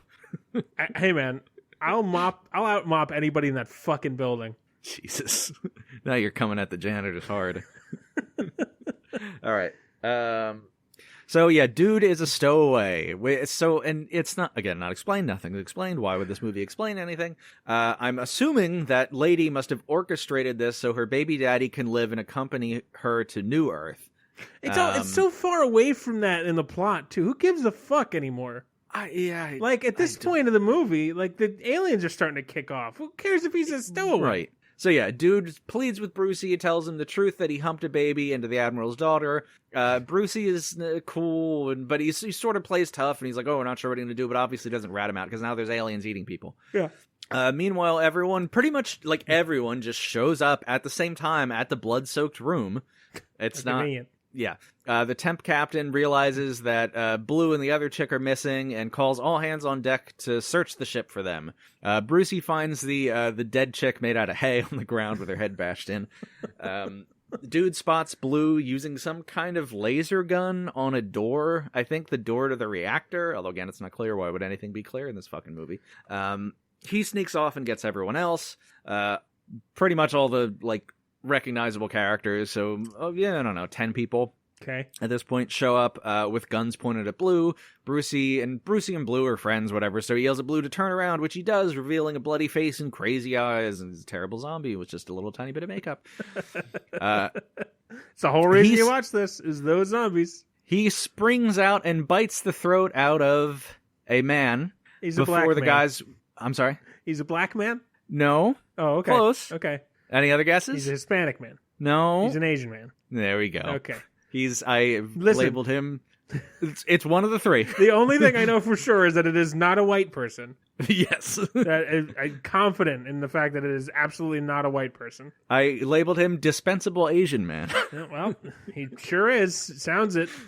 So yeah, he Blue eats his throat before the guys finally shoot him, and it's an awkward amount of time. Like he jumps. They all have guns pointed on him. He jumps through the air, lands on Asian guy, takes a couple of seconds to rip out his throat with his teeth, and then they start shooting him. I'd make a terrible soldier, but I would also ensure that these things don't happen. Because if I see a guy who turn around with blood in his face and crazy eyes, I'm just gonna shoot him. In that case, in space on a spaceship, the last ride out of Earth, I'm just gonna shoot him.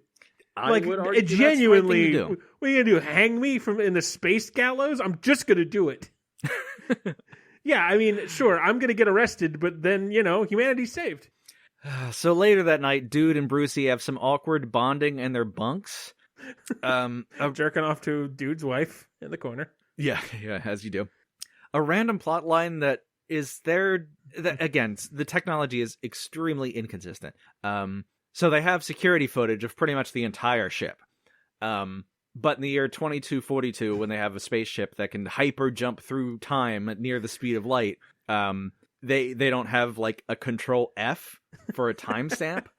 Because it's a whole thing of I've been combing through the footage and I gotta find it. I can't find it. It's they know the room that it happened. They know the time frame. Yeah, it in can't which be it that must much have time. happened. It can't be more than like a day. Like I've had a job where I had real security cameras and I actually had to go find footage. Really? Yeah, because when I worked at Domino's, there were a couple fights that broke out, and nothing ever came of it. But it was like, okay, so people got in a fist fight in my store, like where blood happened.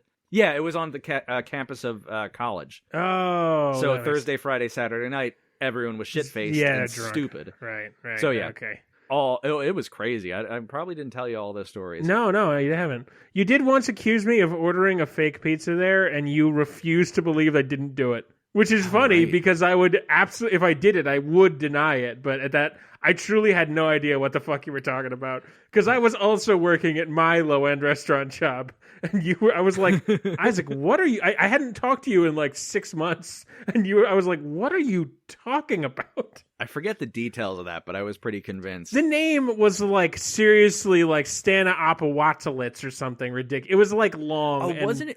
Well, wasn't it some name that was a gag between us? Probably, yeah. I don't remember because this is 6 years ago. It was longer than that now. Way longer than that. It was like a long and complicated name. Yeah. The craziest thing that happened, because I had he was from Bangladesh. He worked for me. He was like the nephew of the owner. It's some weird situation, but he very flippantly used the N-word. Oh, God.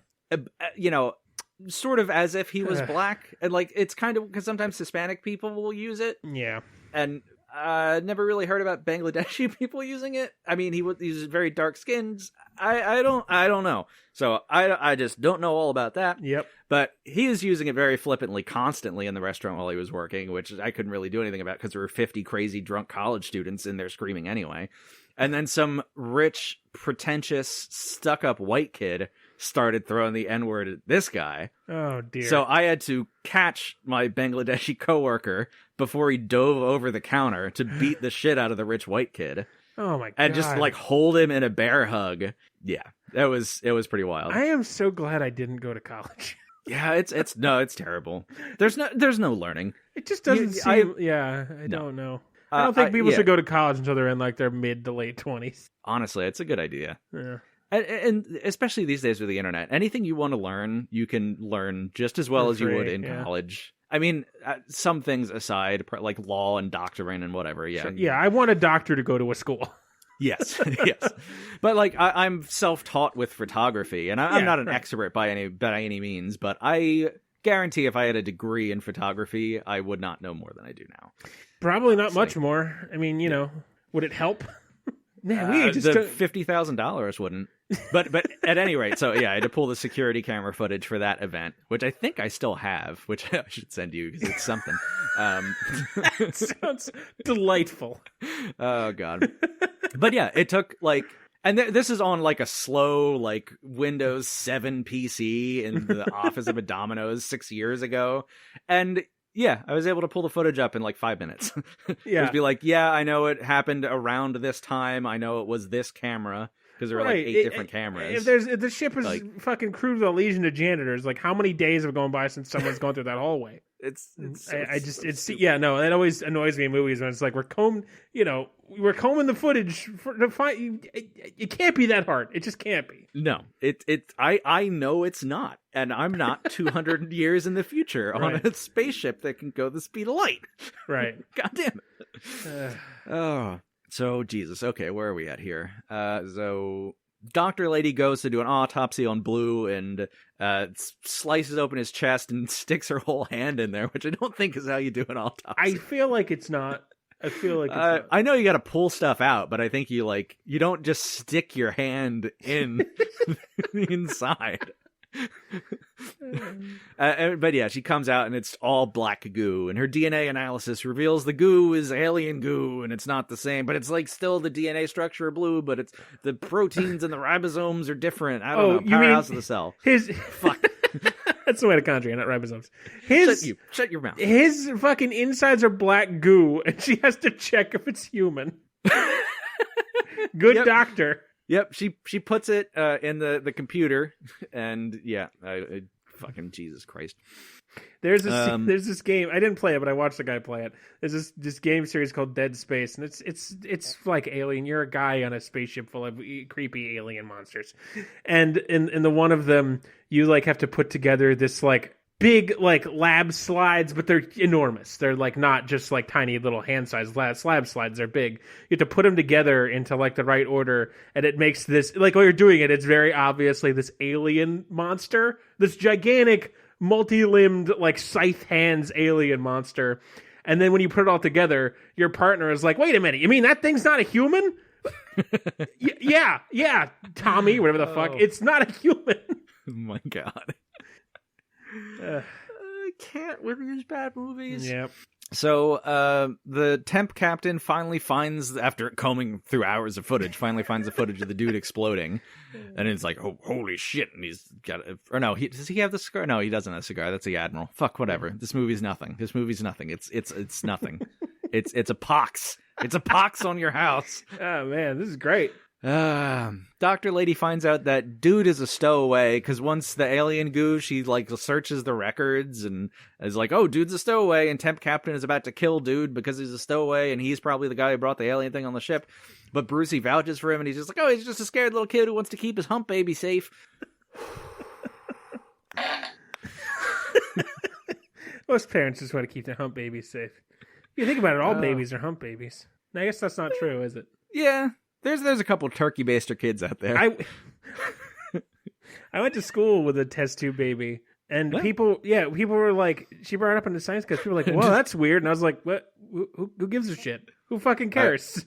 I'm very vividly picturing you like in a high school, like one of those desks with the attached to the chair. Yes. And the camera just pans over to and in the chair next to you is a baby in a giant test tube. Yeah, that was it. The teacher asks a question. It just holds up a little like Wile E. Coyote sign, like the Spanish-American War. How do you have all those signs in there, baby? That's impressive. It's another sitcom. This is striking gold today, Larry. Listen, I don't know anything about it beyond the name of a sitcom called Test Tube Baby would absolutely be sold on the name alone. If we went to Fox right now and said, I have an idea for a sitcom called Test Tube Baby, they would say, I don't know what it is yet, but I'll order 5 episodes. That's probably true. The executive in my blood wants to order 5 episodes of Test Tube Baby. Can we write a show called Test Tube Baby? Yeah, let's get on. Great. Okay, so yeah, Brucey vouches for him, keep the hump baby, but then all the corpses start to wake up and begin fighting zombies, whatever. Wait, fuck. How many corpses are there? There's the guy, the disposable Asian man. I guess there's 3. Okay. Disposable Asian man, Blue, and then the lady made out of hay. Oh, okay. All right. The other guy completely exploded, so he's not a factor. Okay. How many did they not shoot and kill Blue? Yes. With like 1 bullet or? That's a lot of bullets. Okay. All but right. they're like unkillable zombies. They just keep waking up. Oh, it's so dumb. No wonder you said a flamethrower. Okay. Yeah. The fighting here looks as bad as you can imagine. Low-rent CGI, lots of quick cuts to obscure the fact that very little choreography or stunt work was actually done on this. The fight is completely incomprehensible to comprehend on a structural level, just random half seconds of action that are disjointed. Hate that. And I know, that's so many movies these days. Yeah. But yeah, you don't have to really do choreography or, I don't know. Dispensable Asian man, who's now the alien zombie, punches his fist through the torso of the temporary captain and out his back, and then shoves his... This is like the only CGI. Well, there's an actual monster later, but like has an alien black tongue that like unfurls out of his mouth and looks like it's going to go down the temporary captain's throat, but they didn't have enough budget to do that. They just tease it, and they tease it multiple times. Okay. So, whatever. I guess that's probably the closest thing to scary this movie ever gets, but it still doesn't look good enough that I hate when any media does that, where like an alien takes over your body and then you just have like grow extra body parts immediately. Like, where does the flesh for the tongue come from? From the alien DNA. Matter needs to come from other matter, Isaac. It doesn't just materialize out of thin air. Well, when you put semen in a lady, it makes a baby. In 9 months. Yeah. This happened in 9 minutes. Well, the aliens are fast. But the matter that 9 months of the baby growing is that woman eating the things to make the baby grow. Instead of shitting, it just becomes a baby. That's my understanding of how humans work. If a pregnant woman only ate people, what would happen? Would you have a superhuman? I had an idea. I had a thought. I don't know why I thought this. The other day, I was thinking if I was involved, if I was in a plane and all the engines stalled. I don't know where this is going, but I love it. Anything to not talk about these movies. The engine stalled, and we the captain was like, "Everybody get out of the plane. It's gonna crash. Like, there's no stopping it. We have plenty of parachutes. You know, everybody. But it's like everybody out." And as we're falling in midair, I guess okay. There's no parachutes, but he's like, the plane is going to explode. That was it. Okay, the plane is going to explode. There's no parachutes. It's like jump or explode. That was your options. And I jump with like a bunch of other people, and it's like we're obviously going to die because we're falling out of a plane with no parachute. Right. And in midair, I pull out a pistol and shoot the closest man falling to me. And we hit the ground, but like through some fucking miracle, I survive. It's happened. Like maybe it has happened. Maybe there's like a hot air balloon is being inflated like as I fall and I hit it and I just break like a lot of bones, but I live. There's been a couple people who have just smacked into the ground and not died. That is insanity. It's like me. 1 or 2 people it's happened to. I hope the government pays for their lifestyle just because they deserve it. But like everyone else is like I land in a glass of water like a circus act and survive.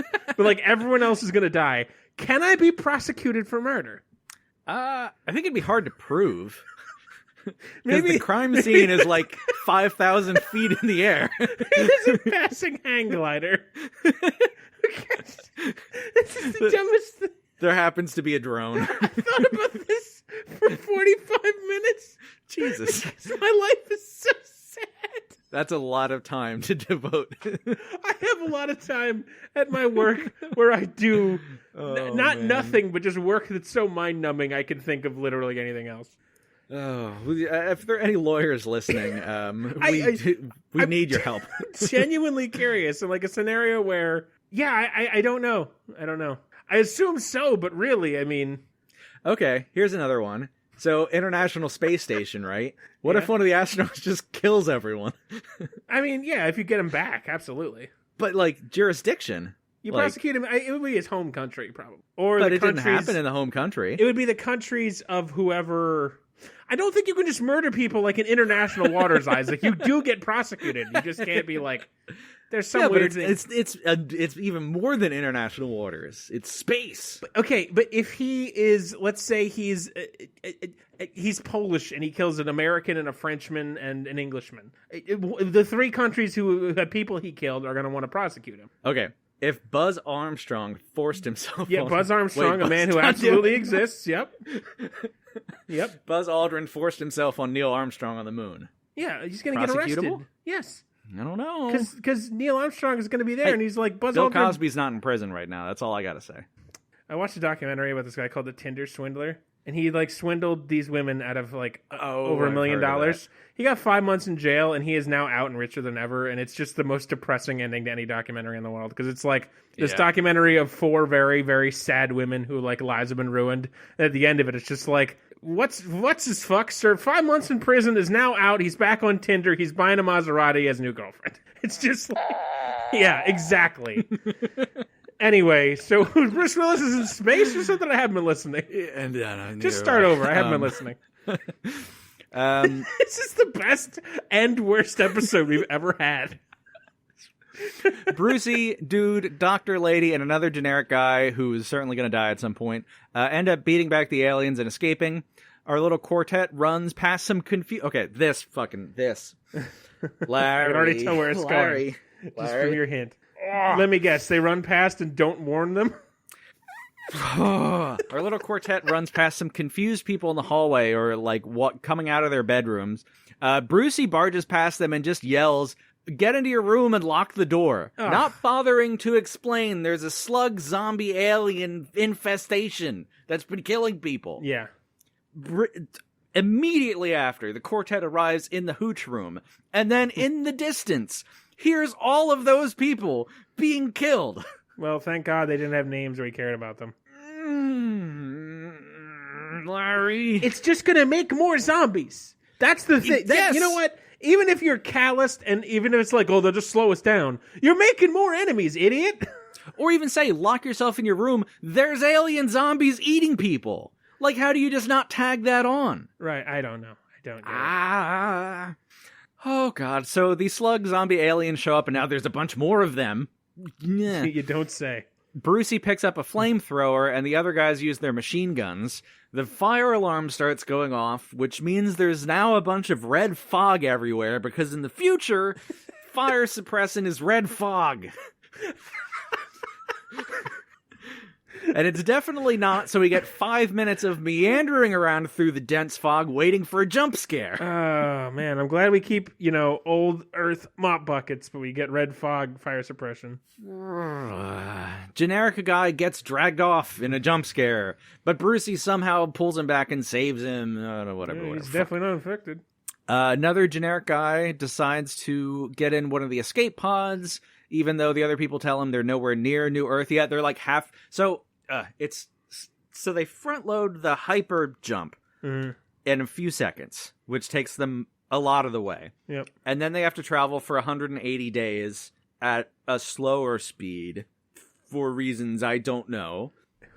I mean, that's easy enough to explain. If you with science, fucking Star Trek's been doing it for years. Just give us a science babble line of why you got to do that. I guess maybe they even did, but I don't know. Yeah, I've just maybe it's because I've seen more space shows than you. But like, it's made up science. You can just say anything. The flux coils are out of balance until we get to New Earth or whatever. Who gives a shit? Yeah, but so we're halfway through the journey. It's like, and there's like been an audio countdown, or like you wake up every morning at 7 a.m. The robot in the ship, who's not really a robot in the ship, just a disembodied voice, goes, travel time to New Earth, 174 days, and now it's down to like 85 days. Okay, great. And it's gonna come up later. Man, they mopped a lot of floors in that time. God damn. Is that the best use of water in space? Well, let's not even get started on how there's gravity in the ship. That doesn't bother me. I know it bothers you, but that just, if you're watching a show about a spaceship, there has to be gravity or you don't have a show. Like, there's just certain things about that you just kind of have to accept. Look, I believe me, I'm a nitpicky motherfucker, but there's also just like, if you're gonna do a show in space, you have to have artificial gravity or you don't have a. I know. It's just how it is. So, but why do you have mop buckets? That I'll complain about. You gotta clean. The bathroom floor is gonna get dirty with all those monster guys slapping their dick. This is the best review you've ever done. Okay, so right, the guy gets in the escape pod, they're nowhere near New Earth, nowhere near any other planets. He gets in an escape pod. I mean, I get the impetus to escape the alien slug zombies that are eating people, but you just get in an escape pod and go out into the middle of deep space. Yeah, that's dumb. Run out of oxygen? Yeah. In how long? But whatever, that doesn't matter, because as soon as he ejects, there's a zombie slug alien who, like, pops out and eats him. So, he's done. How convenient. Goddamn. Our quartet ends up locking themselves in the medical room while slug zombie aliens pound on the door outside. And it's like recycled footage of, like, you see the door without any dents, and then they start punching the other side of the door, and we see dents start appearing. And they use the same thing where it's an undented door, and then dents happen. And then 2 minutes later, it's an undented door, and then dents happen. 2 minutes later, an undented door, and more dents. It's not... And I can't. I'm bad in the brain. Bad in the brain. This is bad, Larry. Oh, wow. You are really upset. Okay, Jesus Christ. So we're like, what, 20 minutes into the movie? No, almost. I think at least 2/3. Okay.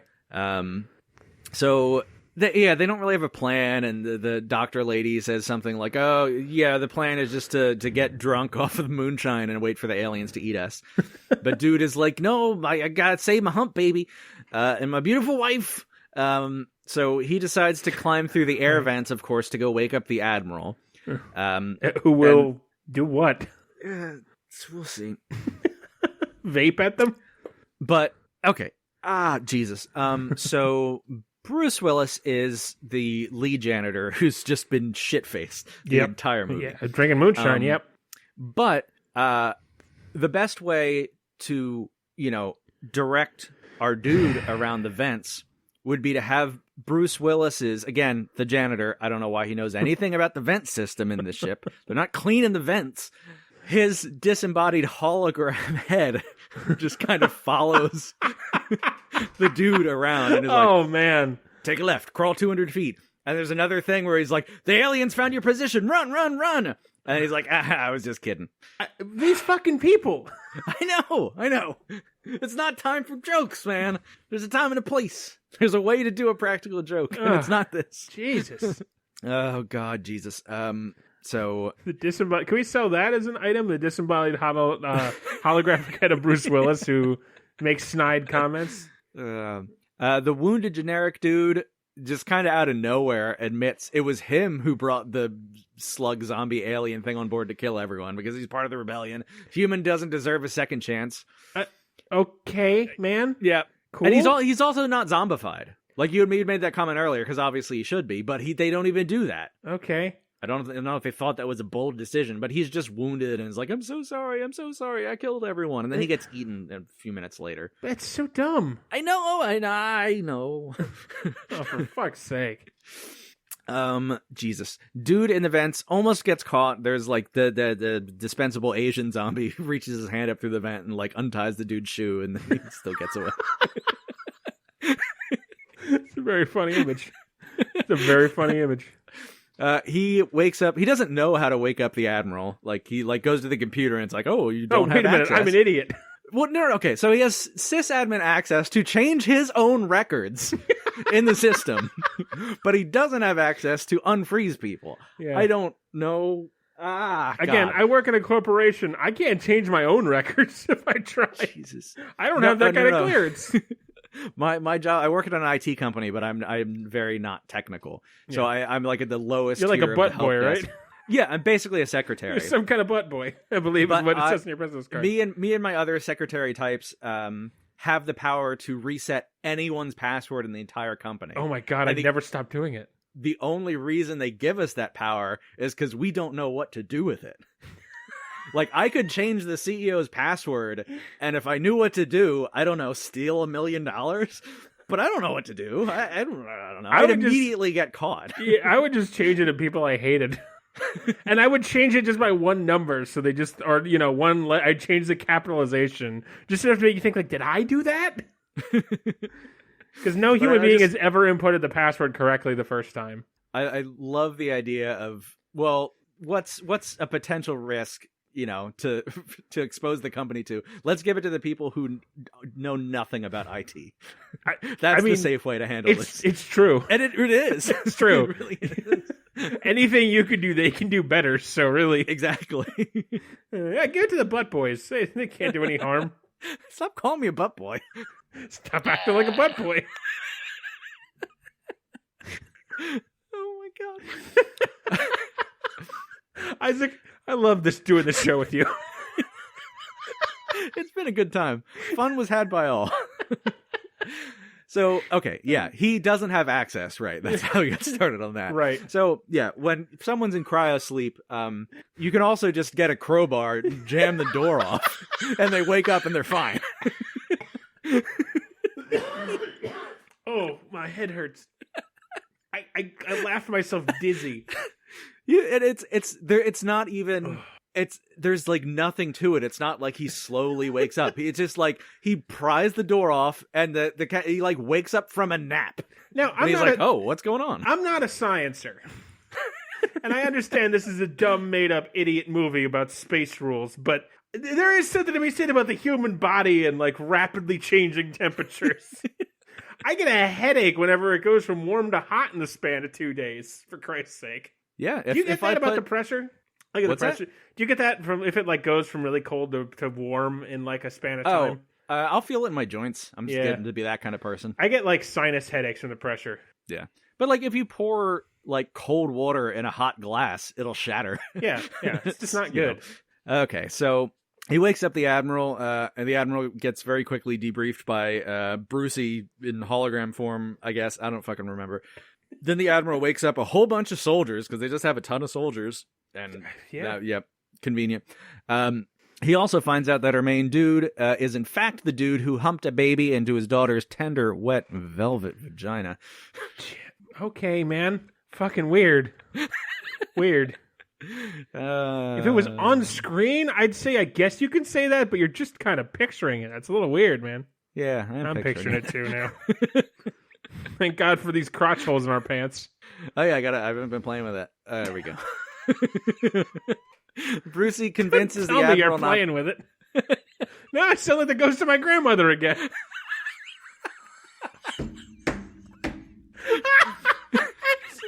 It's the dumbest thing I've ever done. And a whole lifetime of stupidity. Hey, you got plenty of time left. To be stupid. You're not wrong. Brucey convinces the Admiral not to kill the dude. Okay, I think I said that. The Horde is about to break through the door, which keeps getting undented and redented, to get Brucey, Dr. Lady, and the generic dude who's actually the villain. But our soldiers show up just in time. If they're so fucking eager to kill people, then just shoot that guy. If he's like, "Hey, I did it," you're dead. You're a dead man. Shoot him in the head. I don't know. don't know. We get an extended lame gun battle with the zombie horde. The Admiral and his soldiers have laser guns that make the absolute lamest laser sound. It's like dainty. Oh, jeez. It sounds like a bad toy. Oh, God. But of course the laser guns are super powerful and send severed zombie limbs flying all over the place that definitely don't look like something you bought at Halloween Spirit or whatever. God fucking damn it.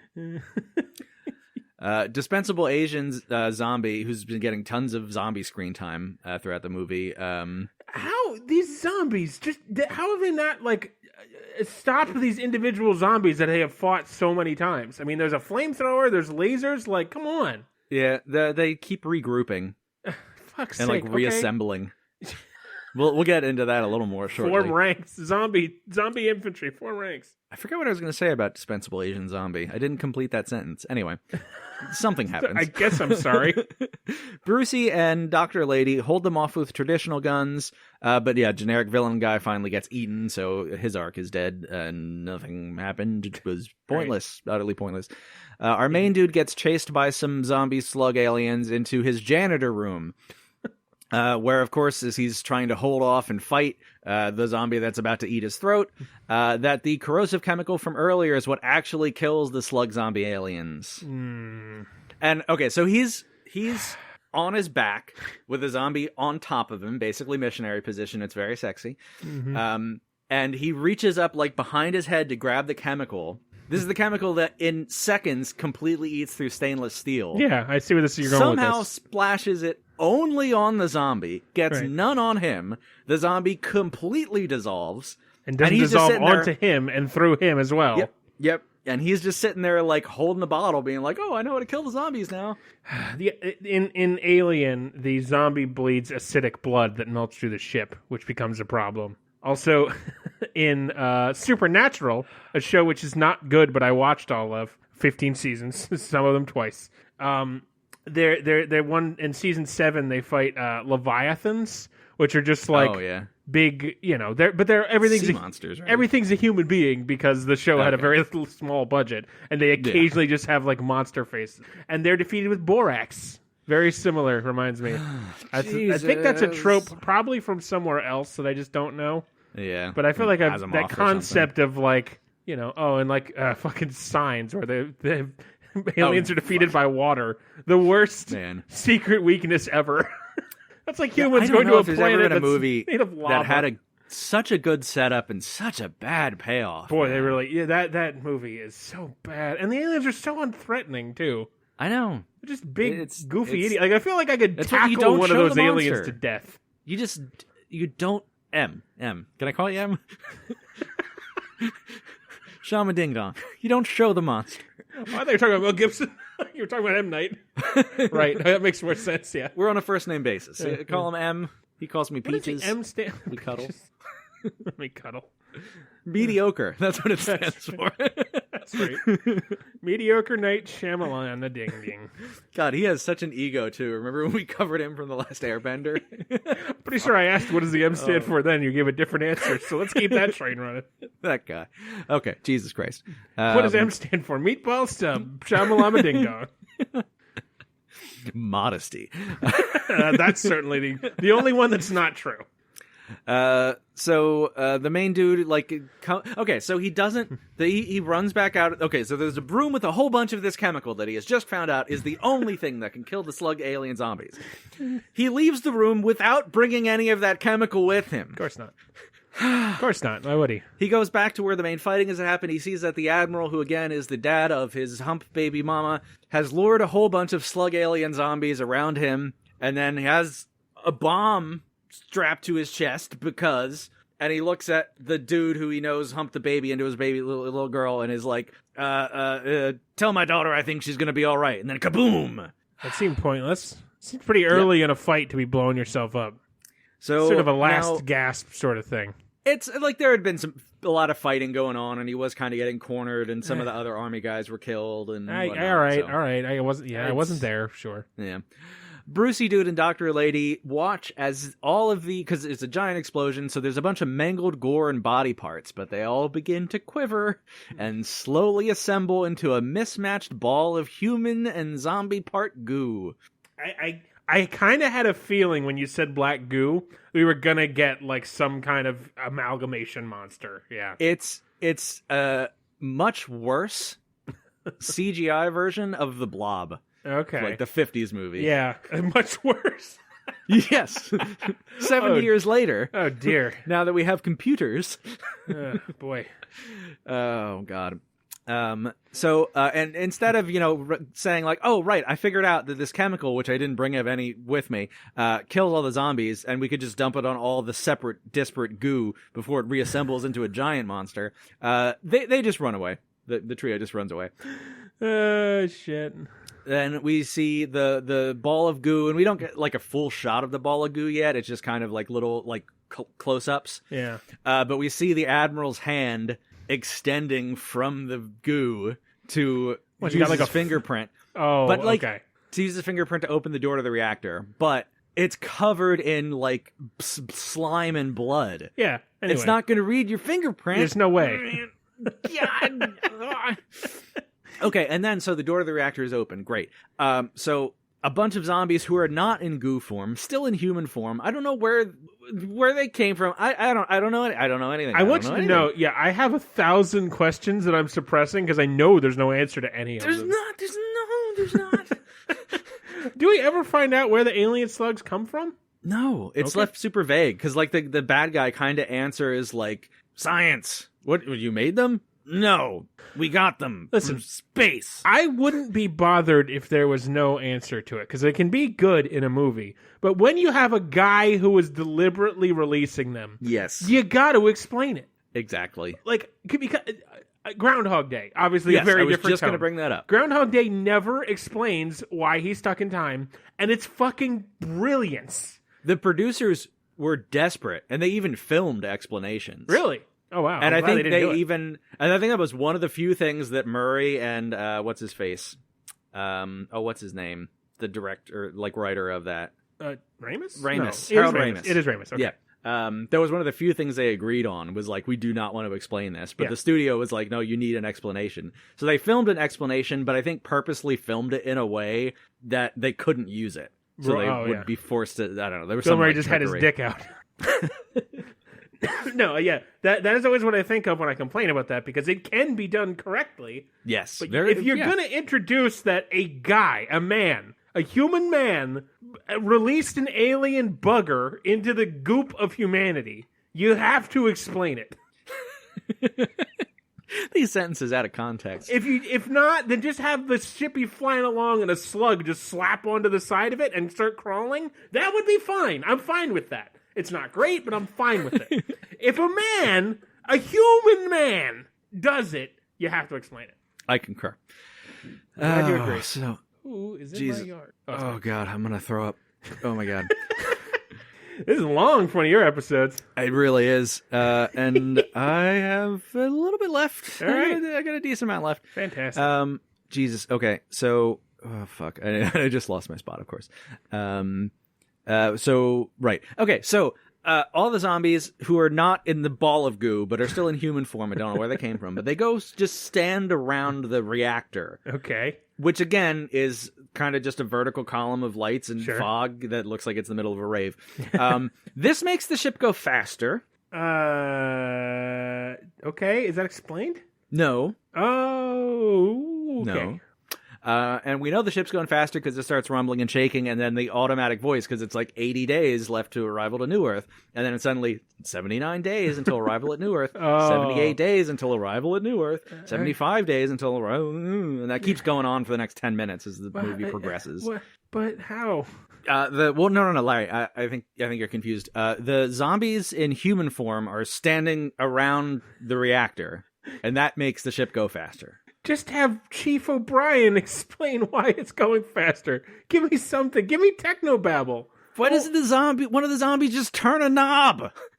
Turn it up to 11. Just throw themselves in it. Something. Do something know. that other than stand there. So the dude puzzles out, like it wasn't fucking obvious, that the slug alien zombies want to get to New Earth as soon as possible so they can kill the 50 million people that are already there. Because, yeah, their sole goal is to kill humans, because humans don't deserve a second chance. Yeah. Okay. Sure. Fuck. Our trio modifies some flamethrowers to make flames with the zombie-killing, cleaning chemical. Yep. Sure. And they go off and melt some slug zombies. Brucey, of course, as he's about to fire his flamethrower, says the iconic line that's going to go down in history as one of the greats. Hope you like barbecue. Oh, that's so... Did he say that line literally on the toilet over the phone? I just imagine someone called him at 4 a.m. and he's like, what? I need an iconic line, Bruce. You're the man. I hope you like barbecue. I'm taking a shit. I think he was using a letter opener to open one of the tax audit notices from the IRS. He seems like a man who has bad books. Nothing against Bruce Willis as the man. I just look at him and I think, like, I bet he has a really shitty accountant. I could see that. Oh, God. Dude goes and wakes up his lady. She's all confused. He doesn't really bother explaining anything other than, oh, your dad died. He sacrificed himself for you. He loves you. Let's go. What's wrong? No, it's not aliens or anything. Let's just go. Here's a gun, by the way. Let's go. We gotta go. Gotta wake my wife up sometime like that. Just in the middle of the night, just thrust a gun at her. We gotta go. Honey. No. Your dad's dead. He loves you. We gotta go. It'd be a fitting practical joke for this fucking movie. She probably thinks it is a joke because she did the "I'm dying" gag to him. Yeah, seriously. Her last memory is doing that gag to him. Yes, actually. So yes. in her head, she is probably like, "This is a bit." I didn't even think of that. It's not played like that at all, but that is amazing. It should. A way to turn this movie around is she gets to the fucking main thoroughfare, the like right before the cargo bay or whatever, and then she's like, "Okay, great joke, honey," and then an alien just gobbles her up. Exactly. Then you got something. You get me for a second. You turn a 1 into a 2. Oh yeah, no, they did not do that. You don't say. Yeah. Our couple meets back up with Brucey and Dr. Lady just in time for them, or as they're like flamethrowing some zombies, just in time for the reveal of the horrible goo zombie monster shuffling down a hallway where it looks really bad, not vaguely scary. It really looks like the Blob with some kind of like arm tentacle things. And it's kind of got a head with some teeth. Okay. But it is awful. It sounds it's not bad. scary. It's not funny. It's bad. Sounds it's kind of funny. Really bad. Oh, jeez. It's Also, a big ball of goo sounds like it's very susceptible to fire. Yeah, and the fire doesn't kind of works on it, kind of doesn't. I feel like I'm Bruce Willis. I'm like, oh, bigger target, great, makes it easier. It's the stupidest monster I've ever seen in any context. That's ever. pretty bad. I'm gonna look that up. Brucey tries to fight it with fire, but the monster smacks Brucey and Dr. Lady with its like tentacle thing, leaving them unconscious on the floor, and keeps coming after Dude and his lady. They run away, presumably looking for an escape pod. They find an escape pod. The lady gets in. The dude has to go hit the launch button on the outside of the escape pod, which why would that be how the escape pod would work? That doesn't make sense. I just looked up the monster, and you are not kidding. It looks so stupid. So bad. It looks really terrible. It's and like I'm sure you could have made the concept of a goo monster. You could have done it better than this. It's very generic looking. Yeah, it almost looks like it could be in Spawn. Genuinely, like it's slightly better than Spawn graphics. And this is from 2020. Yeah. Good God. So they find a pod. Lady gets in. Yeah. Dude, the monster shows up as dude's trying to hit the launch button.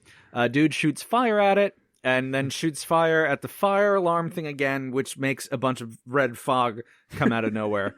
That helps them, I guess. Well, no. See, what it does is sets up, us just watching him meander around the fog, waiting for a jump scare. Oh, okay. And of course, I love in these kind of movies because I'm guessing the zombies are like growly, screechy balls of chaos that are running at humanity. Yeah, I guess they're generally pretty. They're definitely not slow zombies because they can be fast when they want to be, but then they do the kind of slow walk sometime. And then they do the screechy, growly stuff. But thankfully, when there's potential for a jump scare, they all get real quiet. Oh yeah, absolutely amazing. And the big ball of goo monster, I'm sure, is the same way. I'm sure he gets real quiet. Mm-hmm. Love when movies do that. So. Yeah, after there's some shit where the goo monster smacks the dude and the dude shoots fire at him again. And then, somehow, I forget the exact context, but he figures out a way to better shoot the fire at the goo monster. And the goo melts off the monster. Okay. Revealing a really bad CGI glowing blue humanoid thing that kind of steps out of the goo and then just kind of lays down. What? And that's the end of that.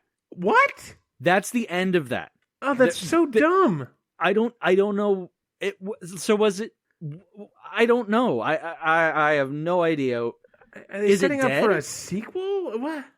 I don't understand. Well, it's not the end of the movie. That's the end of that monster. I mean, still though, like what are you trying to get across there? I don't know. Was it like is it a single alien entity that's been? I mean, if they burned it off and then it was an energy monster that fought them, I mean, okay, at least it's fighting them, whatever. But if it just dies, what was the point? But I don't even know if it dies because it's not clear. So, Brucey, I guess Brucey remotely launches because the dude, lady are in the space pod, and then Brucey's hologram face pops up, and he's like, "Oh, Brucey, come escape with us! I love you. You're my buddy now." And Brucey's sipping on his flask. He's like, "Ah, no, I gotta die on the ship, buddy." Boom! He just shoots him off into space.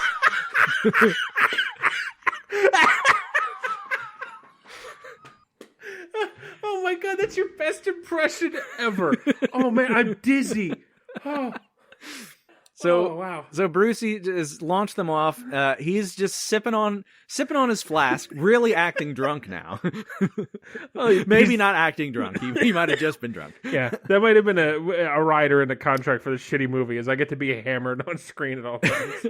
We then see a whole bunch of zombie humanoids, including the captain, the temporary captain from earlier, who Brucey had a relationship with, whatever. They're coming to get him, and they're doing the slow zombie walk now. Of course. And he's sitting there sipping on his flask. And then because he's sitting at like the captain's deck, and there's like a console in front of him with switches and whatever. It looks like an audio engineering station from the 70s. There's like fucking out of Abbey Road. It does not look like a spaceship from 2242 or whatever. Then he just starts smashing it with his gorilla hands. Launch the ship, Ringo. Gotta get us out of here. You're gonna hook us by the bell bottoms and Gobble us up, Ringo. Why do we let if you fly Ringo the ship? Starr played Bruce Willis's part in this movie, it would be a 10 out of 10. Why do we let you fly the ship, Ringo? You're zooted to the tits, Ringo. I don't think that's a great impression, but you know what? I'm going to go with it. It's pretty good. It's pretty good. So yeah, Bruce just smashes the console, which simultaneously accomplishes several things. I'm sure scientists at NASA would love nothing more than a ham-handed idiot like me coming in and just smashing their consoles with big brick fists. So when you do that, it diverts the spaceship from its course. Okay. So now it's not going toward Earth or New Earth anymore. All right. And it explodes it. Yeah. That much I can almost believe. Jesus. So yeah, Isaac, this movie sounds really dumb.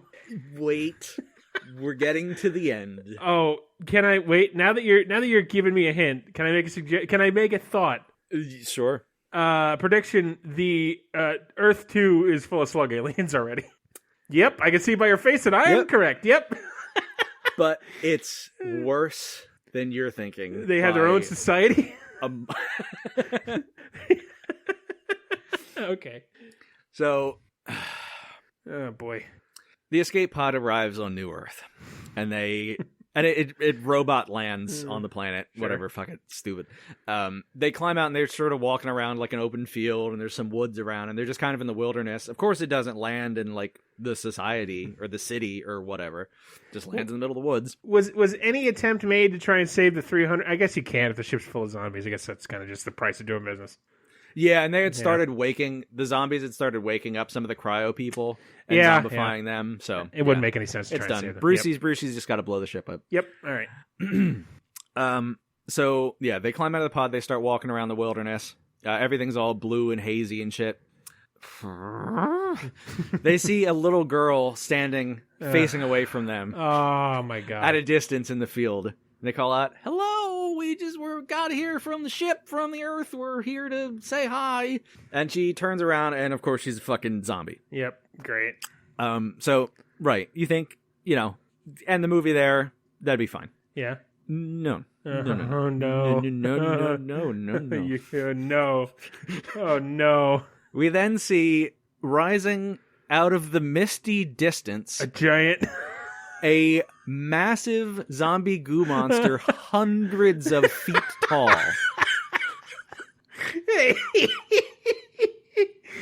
Now bear with me here because there's a lot of stuff that happens at once. Oh boy. Oh dearie. The zombie girl then starts running full sprint at them. Okay.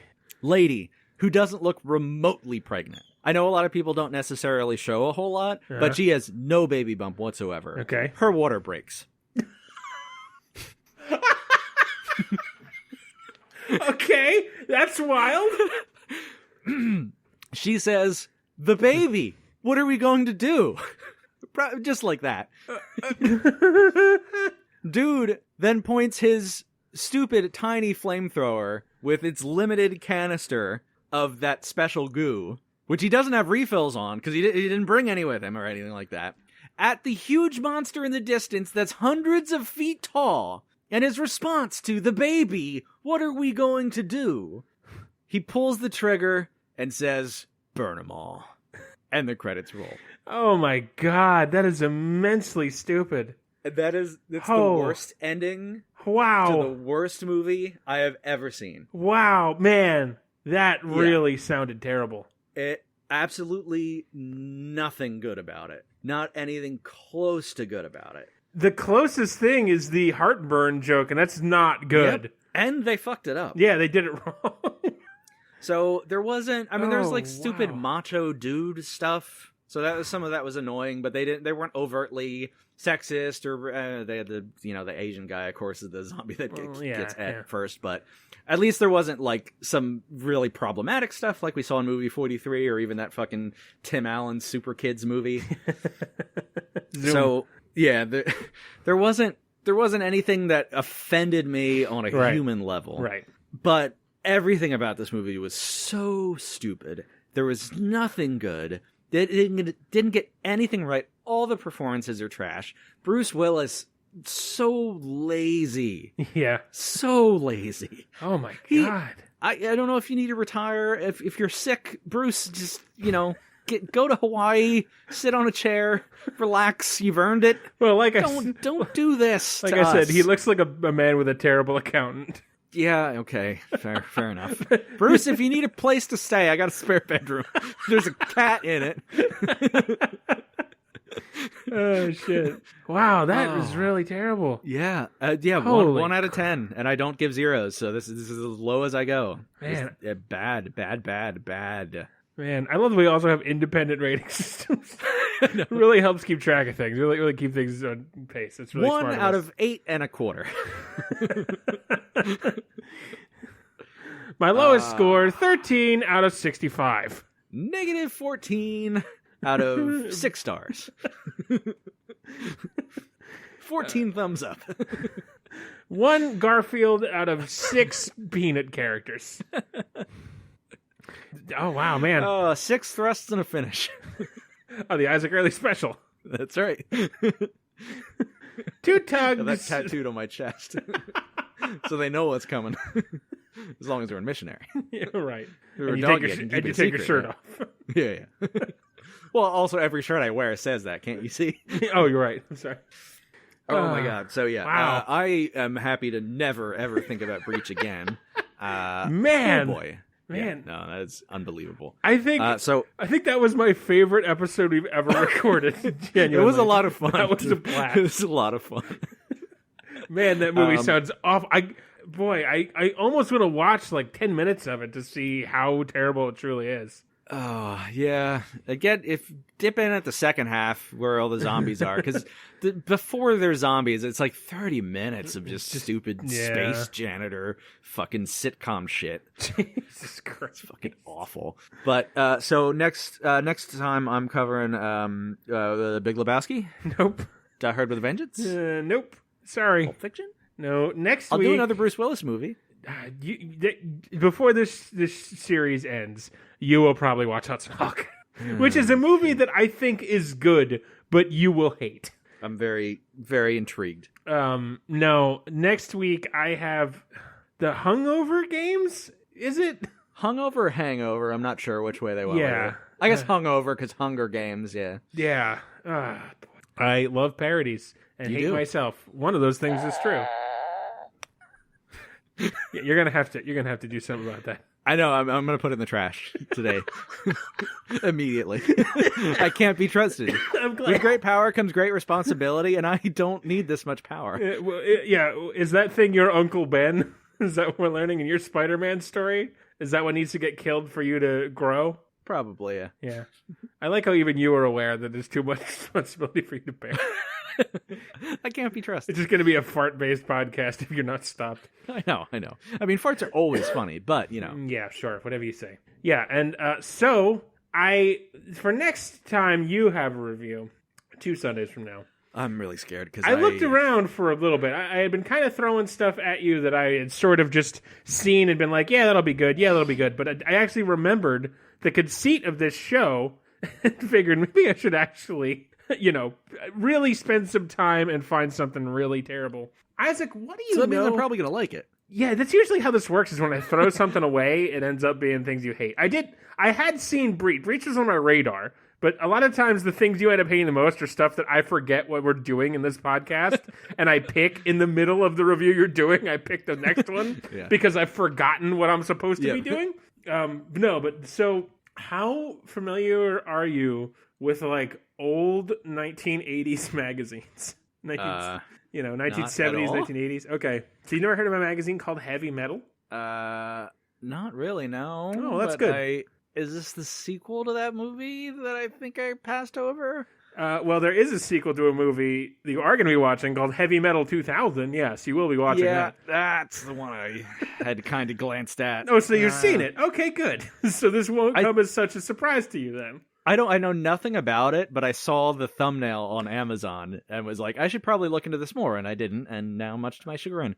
Oh, I am almost certain you will hate everything about this. Jesus. Because I'm pretty sure I would too. Nah, I don't know. I might not hate it the way you'll hate it. So I think this Heavy is Metal 2000. Heavy Metal 2000. The thumbnail. Yeah. Oh, it's an animated movie. Oh, what? Yeah. Oh yeah. No, these were like comic book magazine sort of things. Oh my god. The sequel to Heavy Metal. Just look at that. Can you describe the thumbnail for the listeners? Can you describe the fucking way this poor woman is twisted? So yeah, it's like a metal babe with 80s metal hair in a weird like Baywatch red bathing suit with her giant preposterous cans hanging out. Her hip is jutting out at an like impossible angle. Her waist ratio again is impossible. Like Barbie on AIDS or steroids or whatever. I got that metaphor. Maybe Barbie on AIDS. I don't know. That might work too. This is your Barbie. This is your Barbie on AIDS. Any questions? she's holding 1991 AIDS edition Barbie. Oh man, really depressing. Too sad. Too sad. Just too sad. Buy it and it just wastes away over the course of 3 months. Oh man, too sad. Too sad. Nope, can't do it. So yeah, this buxom babe is holding a giant like Alibaba saber. And the handle is what? Spikes. Yep. And I guess I'm not sure. Okay, this says a lot. I'm not sure if she's holding a giant gun or a motorcycle. It looks like a motorcycle, doesn't it? I thought the same thing. It looks like a motorcycle because it's like just the handle. It's like jutting off the picture, so you can't see it. It looks like she's holding the handle of a gun, but there's a rear view mirror. Yes, on it. Isaac. Knowing Heavy Metal, the little bit I know about it, there very well may be a rearview mirror on that gun. But the reason I wanted to bring this up is because the way this woman, like, have you ever seen really bad 80s and 90s comics, specifically by like a guy named Rob Liefeld? It's ridiculously proportioned, preposterous women in ridiculous poses. AIDS Barbie. you could fit a small lake in the curve between the top of this woman's buttocks to her neck. It's so curved that you could put enough water in there to fish out of it. It's basically, like her ass is a shelf where you could put a goldfish bowl. If a doctor saw this woman, he would faint. He would be screaming for an ambulance because she is horribly mangled. Did that doctor go to college? Waste of time. Yeah, he should just Googled. How is an ass supposed to look? I Google that a lot. Does that mean I'm a doctor? I'll call you doctor if you want, man. Thank you. I didn't go to 6 years of doctor school not to be doctored. I don't know. I'm done. Yes. So, okay. The sequel to Heavy Metal is a high-octane... Don't ever use the phrase high-octane to describe anything, people. High-octane science fiction adventure concerning a beautiful young woman named Julie who vows vengeance on a ruthless tyrant after he destroys her planet. God, planet shit again. As with the first film, the stunning visuals, I'm sure, are backed by a stellar soundtrack. I doubt that even more. So well, here's the thing. The original Heavy Metal is from 1981. And we'll talk about it more. I do want to talk. I have a little bit of knowledge about Heavy Metal, and it's kind of I don't know. I've never read it, but it's kind of fascinates me, just like what it is. But the first one is sort of lauded as like at the time the visuals were very good and the soundtrack was very unique. Okay. I think the universal consensus on this one is it's a trash garbage ripoff, and everyone hates it. That sounds like it's going to be delightful. Yeah, I mean, you know how there's like the Blues Brothers, and it's an amazing like. I don't even know what to classify it as. It is a fucking film everybody should see, in my opinion. And then the Blues Brothers 2000, it's called Blues Brothers 2000, is a terrible cash grab that should never have been made, especially because Belushi was dead. Yeah, this is that. This is Blues Brothers 2000, but it's animated. It's got Billy Idol in it. Is it rated X-ray?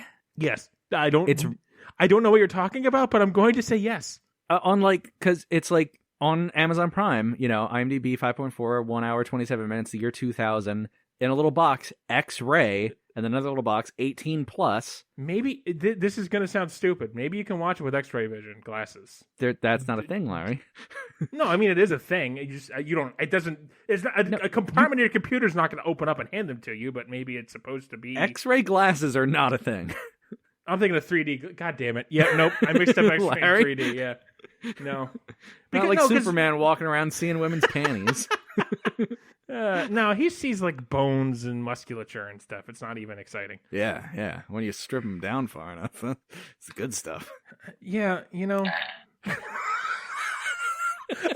it's funny when I'm not looking at it. I don't know what's coming. Well, fuck it, I got nothing else. I really was looking on Amazon for after I realized I had this. I was looking, and there's professional soundboards you can get. Yeah. You might have to get and we shouldn't do this because it would be dangerous. But yeah, I could get one that just has hundreds of different fart sounds, and it's an embedded software that works with Audacity. No, you will ruin the show. I know. Don't let me. Listen. Talk me down from this. I will also ruin the show. I just have enough self-control. It's the same reason I don't drink. It's because I know I've never had a drop of alcohol in my life because I know if I start, I'll be dead in a month. So I will moonshine myself to death. Yeah, we can't have a fart machine in the show. This is further proof farts are always fun. Okay, Jesus Christ. Is that what this whole thing was about? Yeah. Well, and also, this is the way to use this Christmas present because I've used it, I am done with it, and it's going in the trash. It's been a worthwhile gift, and its time is over. The circle of life. I have a Bowles Base Christmas present. I think I've talked about it before. But I don't have a lighter. I haven't kicked it off yet. I got a candle that smells like Jacob Black. Yeah, I know. From fucking of Twilight fame. That I want to light and have Jacob Black in my lungs while I do a review. Should have done that for Once Bitten. I just don't... I liked Once Bitten and I hate Jacob. I don't have a lighter. You can buy it at almost any store for 99 cents. Believe it or not, it's not something I think of. I don't have a list. I don't put on my fucking chore list, get lighter for Jacob candle, heart, smiley face, heart. Although I'm going to write that in as soon as we're done recording. Well, yeah, naturally. All right, so, yeah, podcast, Facebook, Twitter, bowelsofnetflix@gmail.com. We would love to hear from you. bowelsofmovienight@gmail.com. I call it myself. Haha, fuck you. God damn it. Beyond just throwing it away, you should record yourself breaking it with a hammer so it breaks with one more fart noise. It's like that Stooges episode, Men in Black, where they shoot the little robot thing and it just slowly dies. And it just oh, they got me. Oh my god, yes, please do that. I am choking. This has been too much fun. This might be our longest episode ever. It's going to be close. Yeah, it's over 2 hours even after it gets edited. It's going to be close, man. I have my post-it note. Let's see if I remember. I'm going to remind you because I don't think anything's ever been funnier to me than just fucking 5 seconds of truly I didn't know what to say, which is so rare. Oh, God. Well, Jesus, sorry about that. My voice is done. So stay tuned next week. Hungover Games. Larry's going to suffer in Heavy Metal 2000. And the week after that, I got a little something special planned for Larry. I don't like the sexy way you whisper that. No, you're really not going to like it. See, now you're doing it too much. Yeah, that one didn't call for it. That one did. Now you're good. All right, let's go out on a high note. There's a Calvin and Hobbes comic where he throws a snowball over Calvin's head, and Calvin is like, "Ha, you idiot!" Then he hits him in the face, and it's the first one was just to get you to turn around, and that's what you just did. The first part was to get me mad, and the second part was to make me laugh. That's it. We're done. Oh, Jesus, we love you. Oh God, smell you farts, laid farts, Bruce Willis farts, Joe Rogan smooth balls. Smell you later. How did you do that? No, don't go out on those. We're ending on Joe Rogan smooth balls. No.